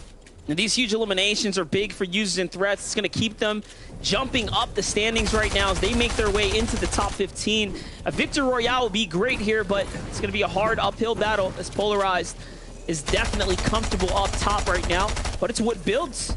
Users finding the angles here. No mats for them. They didn't actually get to farm that tree there. Instead, they allow the high ground team to go ahead and get it. For Nico, Polarized, they come down. They take advantage of everything there, and they take the win here in the end. Nico and Polarized with a non-elimination Victor Royale is big. It keeps them at least jumping their way on up. Yeah, that'll help getting 9. I think the one at the end there with 10 going through plus the VR, a 62-point game. Like you said, anything can end up happening, but also a really good run for Booga and Miro to take advantage of the fact that so many of the other top teams had ended up dropping and going through. And no, it looks like you were right. That was 3 going through, so the 9 victory royale, or 9 Elam victory royale for Elite Nico and Polarized. I mean, we're getting close here, Monster. It's starting to get close. The games are starting to run thin as well as they're reaching the back half. But man, oh man, your Jamper falling just in the mid game there alongside Dukes due to Storm Surge. Once again, we're seeing that recurring issue start to pop up here. Yeah, you got to kind of address those game plan because we only have 4 matches left. But to break it down, we're going to kick it back on over the desk. Adam, Vivid, SPG, take it away. Nico and Polarized there with the Victory Royale. And you know what? It's crazy. Going into that game, I think they were in like, what, 42nd position? Yeah. They got 9 eliminations, I think, that last game, which was so much more than all 6 games combined yesterday. I think they had like maybe 6 in total, which is an unbelievable start. Not to mention, Threats and Users as well there, Vivid, which who, propelling themselves off the leaderboard because even they were kind of at the back of the pack. Yeah, a lot to like fight for. You know, we talk a lot about who's going to win this FNCS, right? But all of these guys that didn't necessarily have a great day one can still fight for a lot of those placements up towards the top of the prize pool. So it's really all still to play for. But Nico and Polarize making a statement here saying, hey, listen, yeah, we didn't have that good of a day number one. We were 42nd, but we're going to go ahead and get this victory round now and boost ourselves all the way up this leaderboard to give ourselves a contention at that top 10. Such a good turnaround too, because when you're able to have big wins like that, that's a mental motivator. You now believe that you can do this, and that victory royale should easily put them, you know, one good game outside of a top 10. If they're able to repeat something like that, that is a massive swing from where they were at the other day. Yeah, I love the over till it's over kind of mentality here as well. Like no one is quitting until, you know, this is what it's all about. Day 2 of finals. You have to keep going to the bitter end now. Everything shuffled up again. Obviously earlier on as well there, Vivid, we saw that crazy kind of rotate as well for Mira and Booga. We saw in the car managing to go through Clicks and Days builds to the other side of the map. I mean, this just goes to show how much these guys, while they're top of the leaderboard right now, they're able in any different situation to keep themselves in the game, keep rotating, keep making points, getting eliminations, and staying fast. If one goes down, they make sure, Mira made sure there to get at least into like the top 6. That's why they're there. They're continuously scoring points. Yeah, and the biggest thing about this duo right now is that we're seeing them a lot as a duo actually making it into the end game right here. And usually, yeah, one of them end up being alive for a couple more placement points. But the idea here is that both of them are actually staying alive longer, and they're not actually having to resort to a majority of their points today coming from those solo clutches. So far they are playing it very, very well. And as you mentioned, it's really showing their flexibility with like things like the car rotate and Sundown highlighting that dink, dink, dink. Earlier we saw with the MK7 from range, where typically we would just be like, oh, they didn't miss their shots, but no, Booga hits those shots. Yeah, they're hitting their stride too, and it wasn't just a one-day thing. Back-to-back top 5s from this team. They're looking so good.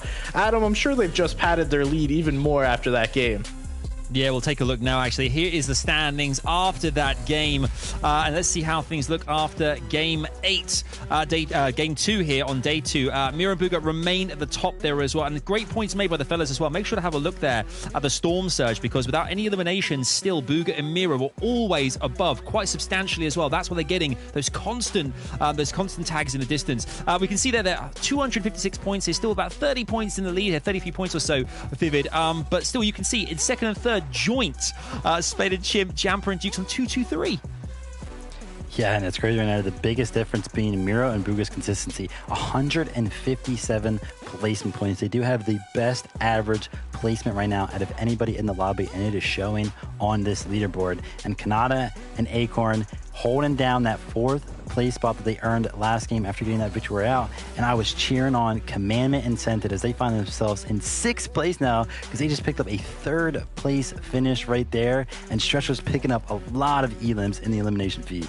We're seeing quite a few risers up this leaderboard. I mean, D-Roller and Trashy, I don't think we've seen them on the top 10 at all. Now suddenly they're in 7th place, making their way up. Same with Smite and Larson, Pam Stu Fats, they're all making their way up the leaderboard. And it's one day that you did whatever you had to do on that first day. Today is completely different. Besides Miro, Booga, Spade, and Chimp, these guys seem to be one of the few that are playing consistently both days. Yeah, I mean, we talk about kind of, how you come about Day 2 and the kind of a general attitude approach to it. And if the direction is up, like you mentioned, like Pamster and Fatch there as well, who were in 16th, 2 games later, they're now in 9th position. I mean, Vivid, teams can do this so much in this competition. That's why they have to remain level-headed to the bitter end, because anything is possible when you've got 4 games left to play.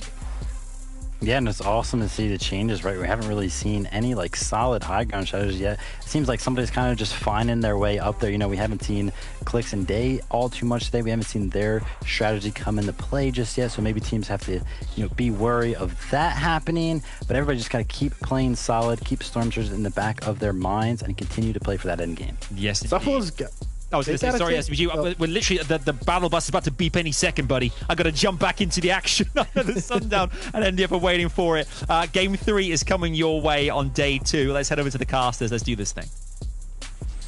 Thank you so much, Adam Vivid and SBG. 2 games down on day number 2. We got 4 to go as we close in on that halfway point. And right now, Boogie and Mira, they're opening that lead up just a little bit more, Monster. Yeah, we knew it, and I talked about Jennifer and Dukes. They had a 1-game buffer, and look at that. The standings getting that much more closer. And what's really interesting is how many new teams are starting to break into that contest for the number 1 seeded spot. So Miro and Booga, if they continue to play even just relatively consistent, they should be able to edge this one out. And another big finals could be in front of them. A major secured, but again, it's still an uphill battle. The competition is not over yet. Yeah, it's not over. Like we said, we got 4 games to go. This is game number 3 on the day, coming through game number 9 overall, but enough from us. Let's hop on in. There was the beep beep.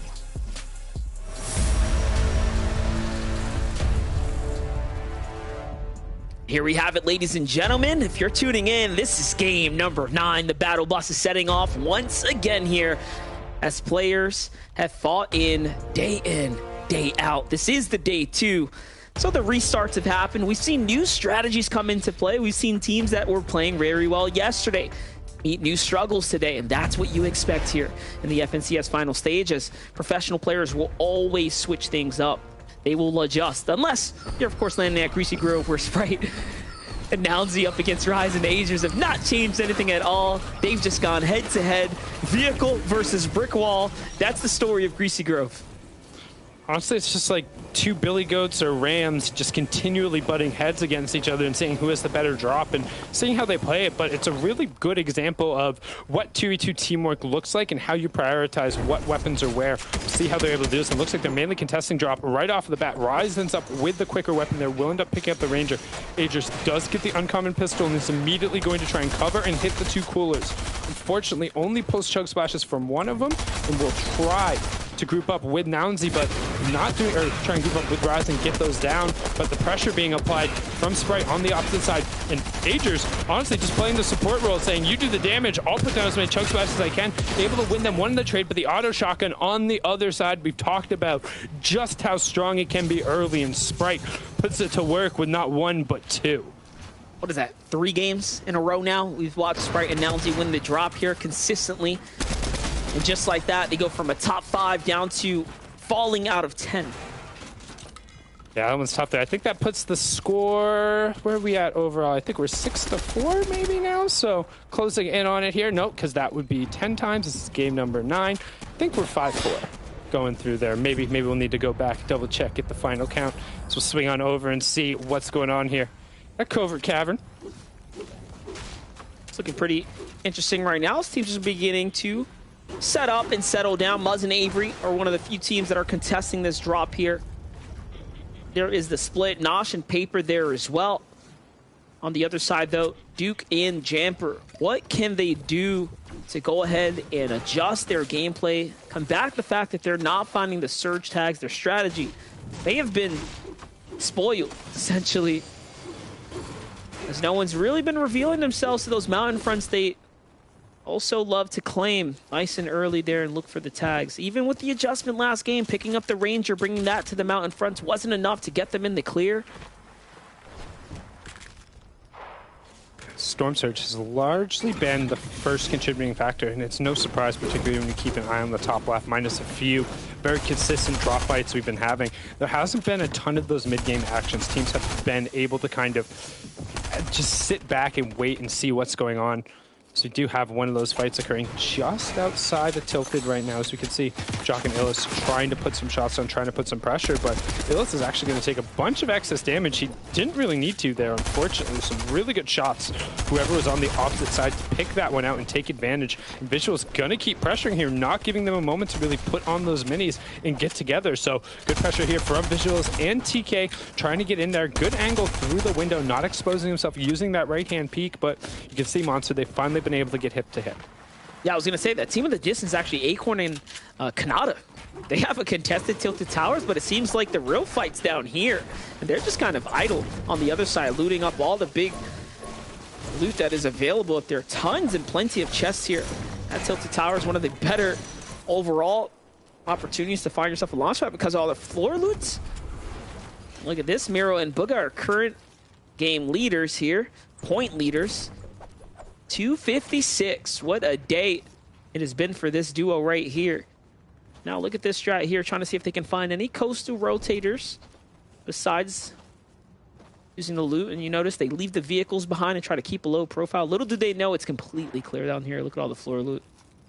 So this could have been Shadow and OMG's general draw swap. Remember, last we saw OMG was a part of this split here, but it seems like they mixed it up. They weren't happy that Shadow got picked off last game, so might be seeing some early game adjustment.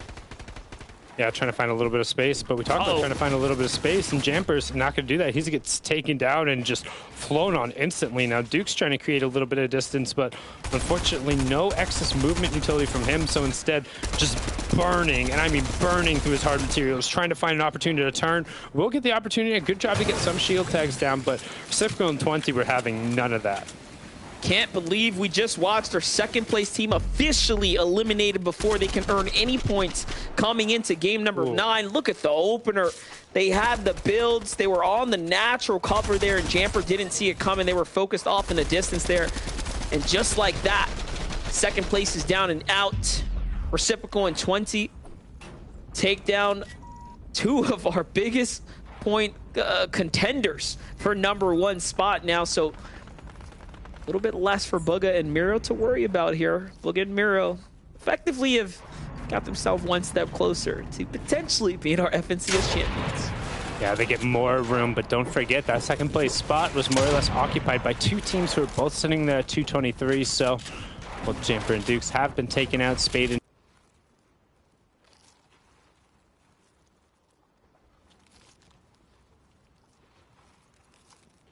into the cavern, giving a little bit of a different look. We've seen him in here a couple of times, so right now, maybe overcommitting a little bit to that position, allowing the team to end up getting on their back there. But they do also have 2 additional eliminations here, Monster, so don't necessarily have to press too hard for Surge, depending on how efficiently they're able to pick up those elims. But we have another fight going on, like just around the corner from there. You see Paper just got knocked. Yeah, there's a lot going on here. Mind you, remember, that is Muzz and Avery who were here. Redux instead, though, is the one that's in the battle right now against Nosh and Paper, and it seems like that knock is full. And yes, Savage is still up as well. So you have a 2-man battle there. On the other side of the wall, though, you see Cease not too far off, just outside the mountain. He's also hearing the fight going on here. So a lot of action, but Knifer and Byla, curious cats here. They start to sneak on in, getting a little close. Yeah, you know what they say about curiosity and cats, but the satisfaction could end up bringing them back, and the satisfaction in this case will come in the form of elimination, storm surge damage, and hopefully being able to take advantage of the fact that one of these teams might be looting up afterward, and this is the chance right now. They should see that that was a full confirm. They should know that Redux and Savage are sitting just on the other side here, but they don't want to press through. They're hoping that Redux just real quickly, when you double edit open just kind of like a ceiling cone, generally it's pretty instinctual to do one then the other, just in the same motion. Players don't generally peek through that cone right off the start, but Redux and Savage, they say, hey, something smells a little fishy around here, and I don't think it's the floppers in that pool. Yeah, look, Byla and Knifer continue to sneak their way on in, getting closer and closer, but danger is rising. As you're noticing, these are all enemy builds. These are probably Redux and Savages here, so have to be extremely cautious. This is a left camera peek. Ooh. He might have saw it, but no. Just a precautious build there from Redux. They just knew better than to leave that one open. Opportunity opens up there, and great tags for Byla. Very, very much worth it for them, as the storm is so close. Have a lot here. They're probably hoping to find some extra minis and extra heals to go. On the other side, Acorn and Kanata jump into the fight here at Tilted. Seems like they've gone through their fair exchanges, as Kanata has no more shield left, and things are running pretty low here for Acorn. Yeah, and they have to be careful. There's a whole bunch of triangles in that bottom right-hand corner of the map there, so a bunch of duos still lurking around in the area. You can see he's trying to get a priority position up on the high part, and honestly pretty far split from his duo. You can see there how he's just posting up, trying to catch people who are rotating in from that eastern side. Check the bottom right-hand corner. We're getting a northeast zone, Monster. Not all the way to the northeast part, a little central there, but Bugle still in play. Plenty of sleepy sound in there, so things are going to get a little interesting. We haven't played a ton in this space here in NA East. Just wanted to say, shout out to that stat right there. Kanata is the first player to ever have a victory royale in every single FNCS for the last 4 years. Wow. Oh, wow. The big stat right there. constantly making his appearances. Or whatever he does, make his appearance. It's guaranteed a little win. Not bad at all. Yeah, he just wins. He's always won games, right? That's just always been the thing. He has that kind of in his back pocket, right? Not to mention, one of the more angry shotgun shots out there. The man puts them down. He's got the flicks. Very flashy type player. Who has happy shotgun shots, Monster? What are those? Are those like me when I'm shooting a shotgun at you? Or they just hitting with pillows? We've all been there. Little pillow fights with the shotguns, you know that. Yeah, the old tack shotgun. All right, guys. Yeah, calling out my damage numbers. That was a 12 and another 12. Yeah, he's got an 18. That one was pretty good. He's got a pillowcase full of bricks. He's not swinging no feathers around. That's a fact. Chip and Spade, though, looking nice. Second place, high ground hold here outside the Bugle.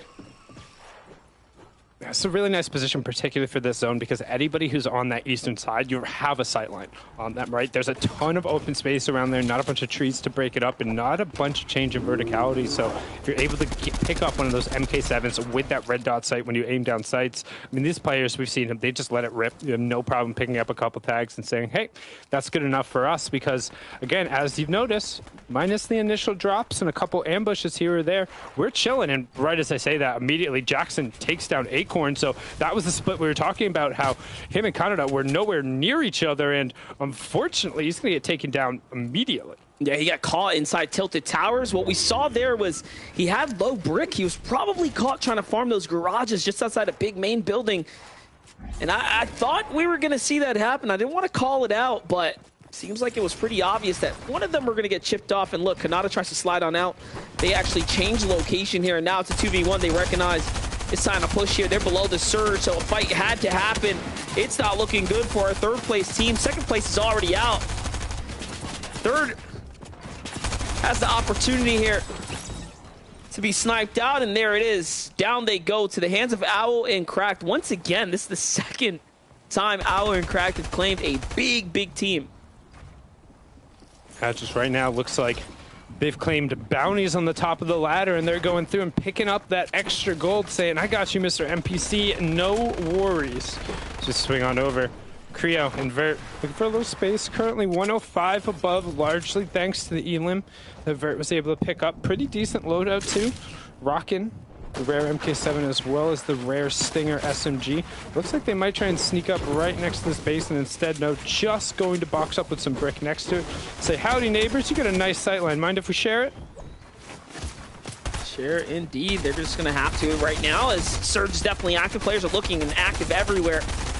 OMG, Me Too, and Shadow under focus right now. Under big fire here from all angles. Out comes the big plays here. The armored walls come down.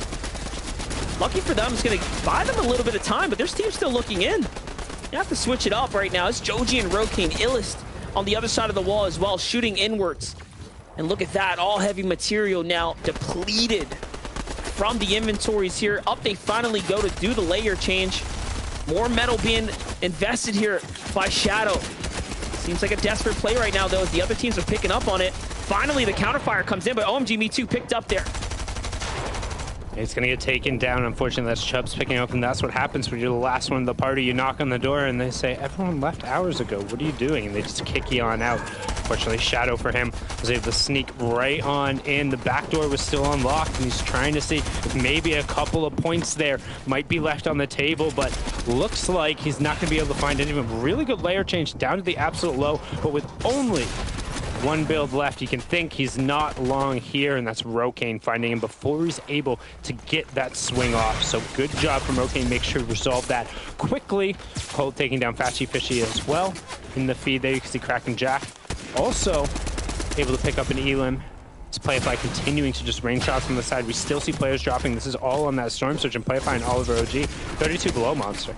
One of the more important teams catching Elims in the feed, though. Byla and Smite, teams that are up inside the top 5, top 10 spot right there. Playify and Oliver OG, who were up, doing very well yesterday for a little bit. Seems like things started to slow down for them as well. Suffering the same fate as Yamzo and Degen on the day right now.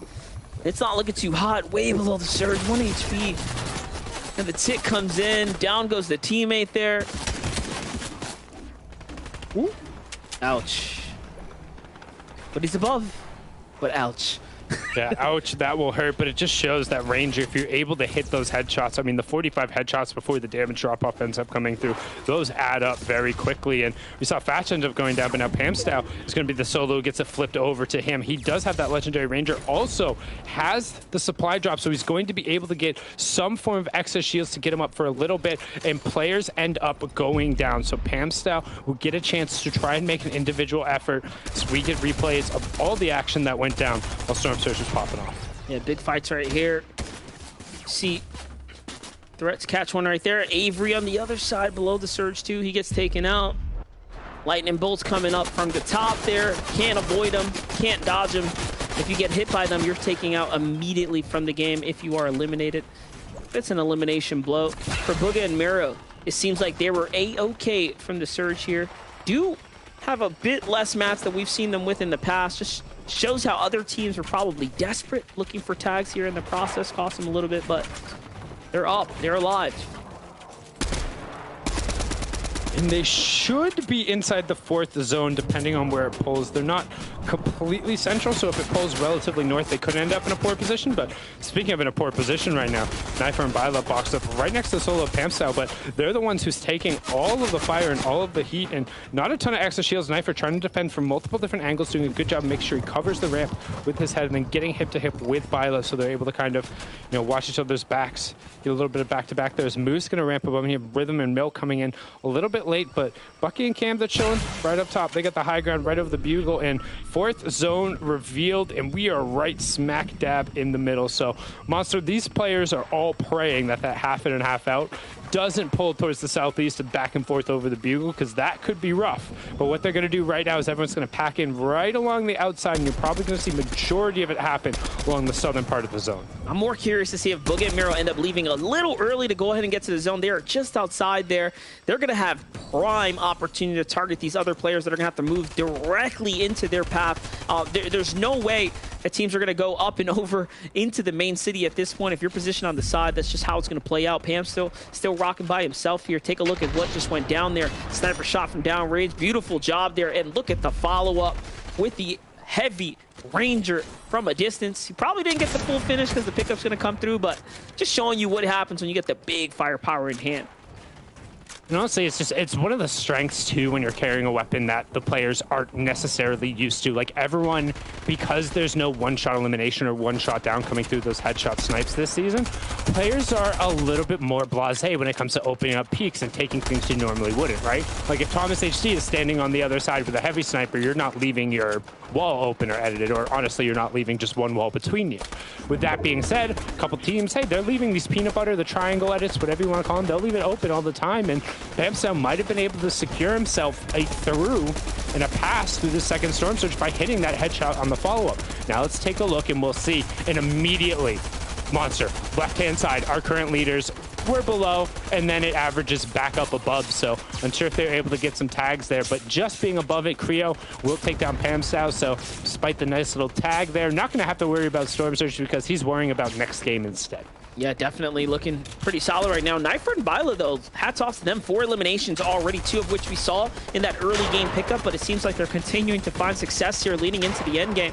And right now, this is that pocket of players we expected to see begin to collapse on top of one another, and I'm actually surprised to see that Clix and Day end up here alongside Miro and Crew 2. They didn't move at all. They actually decided to stay right where they were planted, and this is forcing all these players to come into their spacing here. You can see that Teo and Pledge on the bottom right now are on the hunt here, looking to push new players. 277 below. They have to take this fight. They're going to need much more than just a knock and a finish, much more than just that shotgun shot right there. That's only going to reward them with points and a little bit of tag.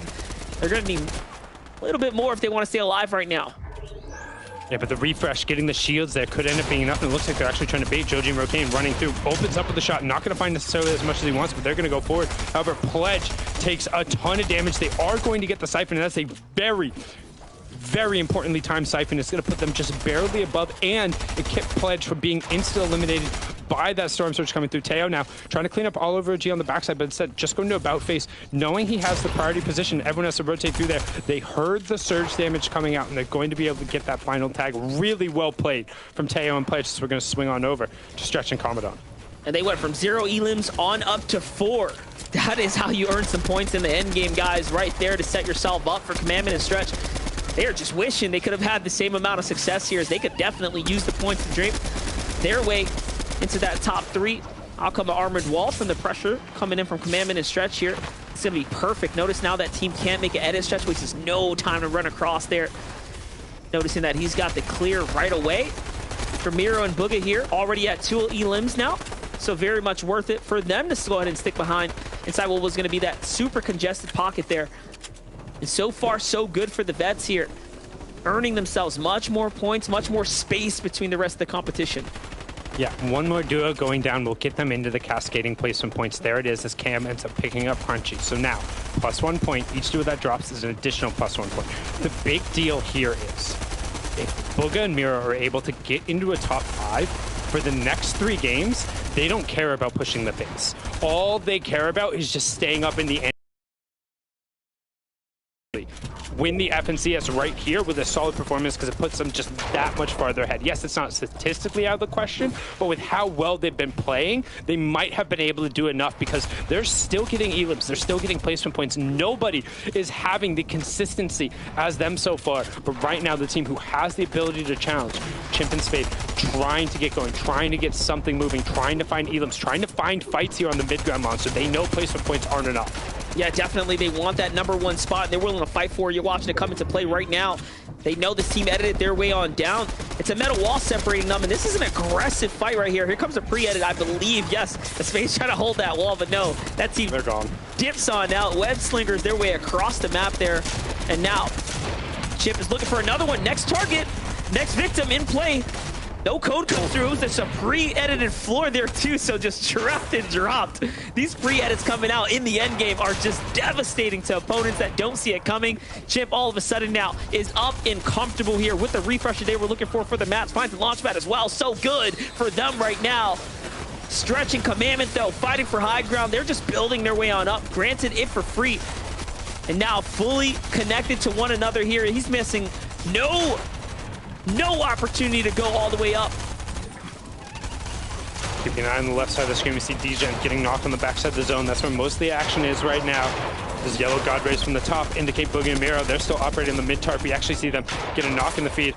Commandant, some great shots on the backside of the zone. He's going to pick up their first elim, and that was important because they were below Surge. Every bit of damage adds up, and that's going to get them just barely above as we peek in. Spade and Chimp, no problem on them being above. They're 506 above as they find a nice little refresh, and their second elimination for another round of points going to drop down. That was polarized. Oh my gosh, Chimp. The winner right there. And Chimp just blows up somebody. I didn't even see who that was real quick. They just disappeared. And Miro goes down. Peterbot picks up Miro, so keeping an eye, looking for that yellow ray. The yellow ray is Booga. If he's able to go out and still get the solo points, as we've seen, that's what makes this duo just so scary, Monster, is yes, you might get one of them down, but then you're dealing with still one of the, if not the 2 best individual solo players on the region, arguably in the world. Booga, the last one to take home an international competition like that, and he's going to just ride it out and get as many points as he can.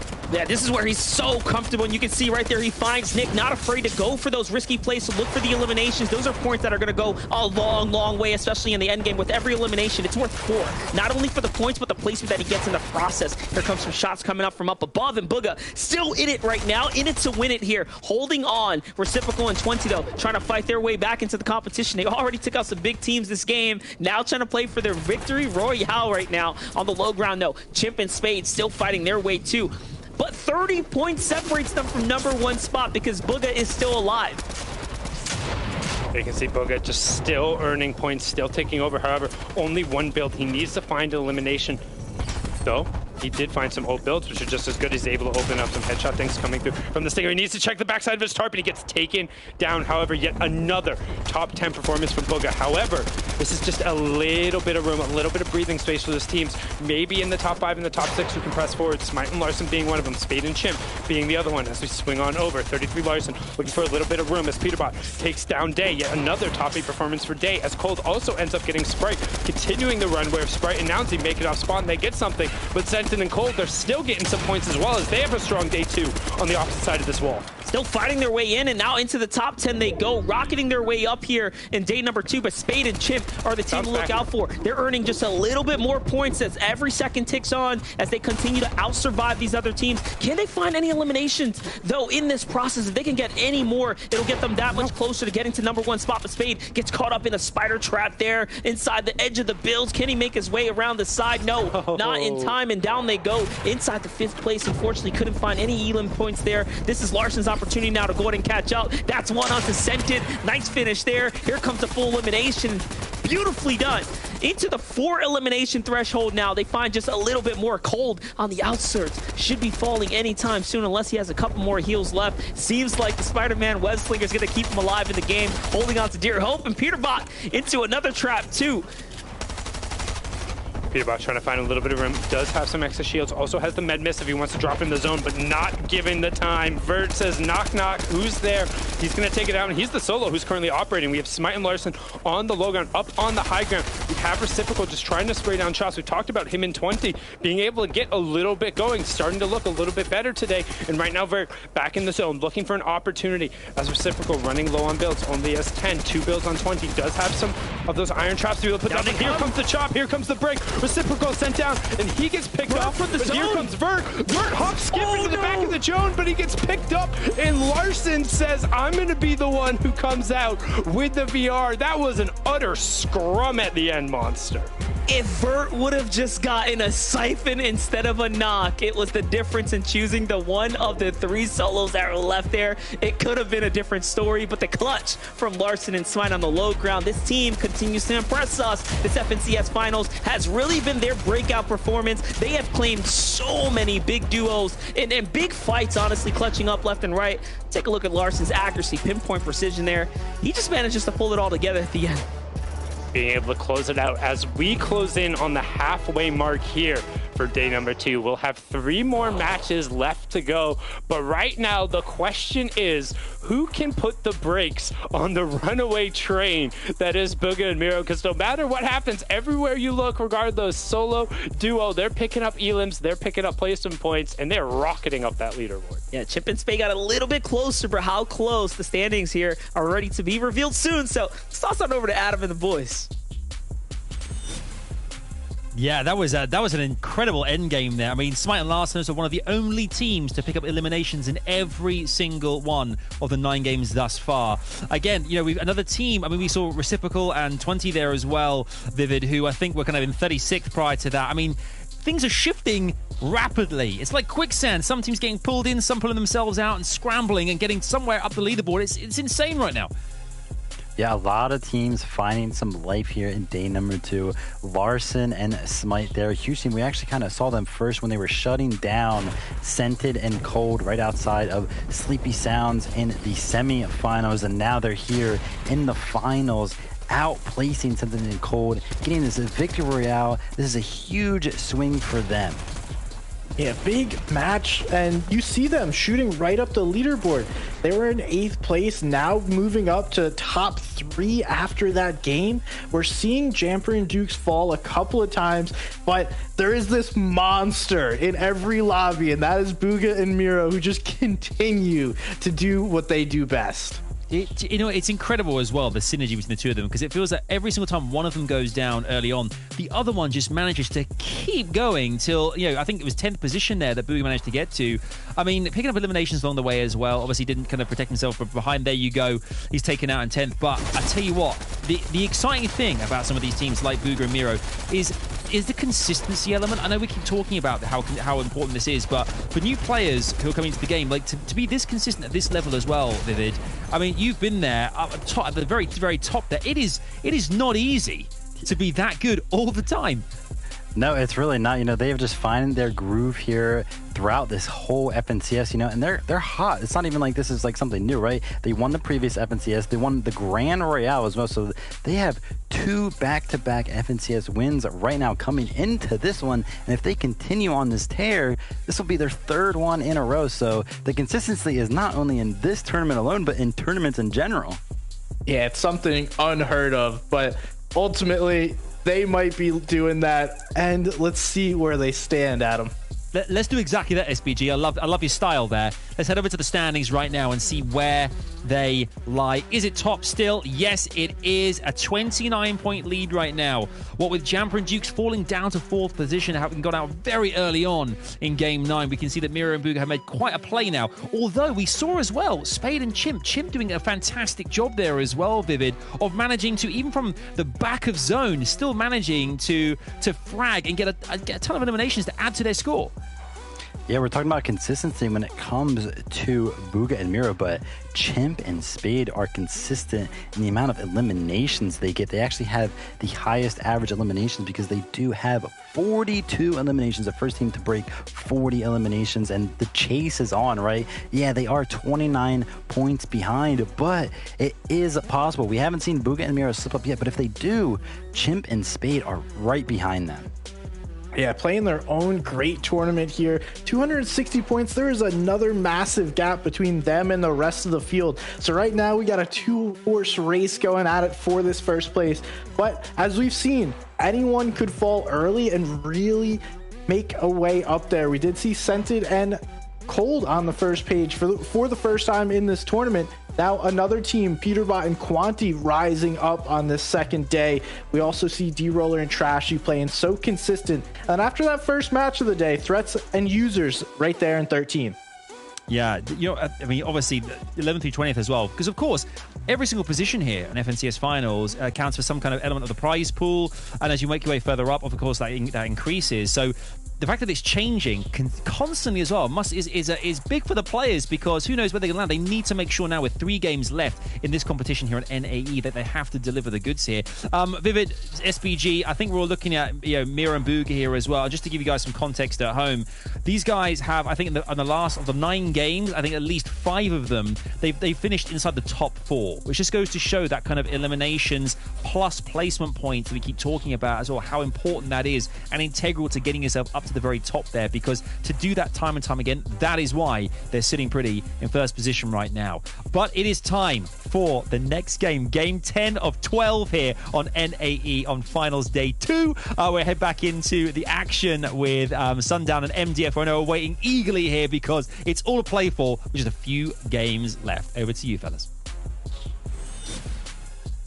Thank you so much, Adam, Vivid, and SBG. We're into the back half of the games on the day. Monster 3 more. The Axe of Champions will go out. The top prize will be given. And then we got NA West after this, and the FNCS will be all wrapped up. But do you think anybody can catch Booga and Mira? It's going to be tough. It's going to be tough if they don't fall early, which is very unlikely. They've managed to really find themselves a great route. They get the tax that they're looking for by other teams kind of landing in their general area and poising up next to them. Their Chonkers vehicles allow them to rotate in the mid and early game. So honestly, they just have such a great strategy that the zones, it doesn't matter where it goes, they've managed to play very well. But leaning into this next game now, we get to see how it unfolds. So let's get on this battle bus.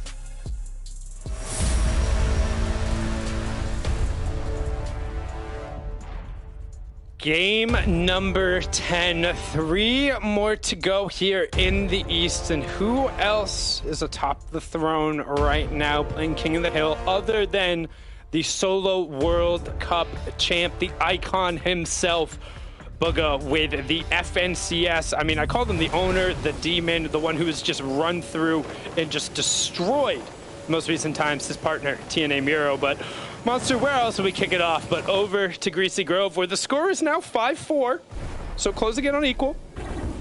Yeah, where yesterday this battle meant so much for Ryzen Agers to stay inside the top 5. All of a sudden now being on a 3 losing streak here off the drop has made it super rough for them to continue to stay competitive inside the standings. But mind you, they're still inside the top 15. This is all going to come down to whether or not Ryze can clutch, but no, it's not going to be enough. Down they go. Sprite and Nowsy have really just figured them out, it seems, after this drop, being a little bit better, sharper here with the drops. And it's unfortunate, but that is how quick you can slide behind.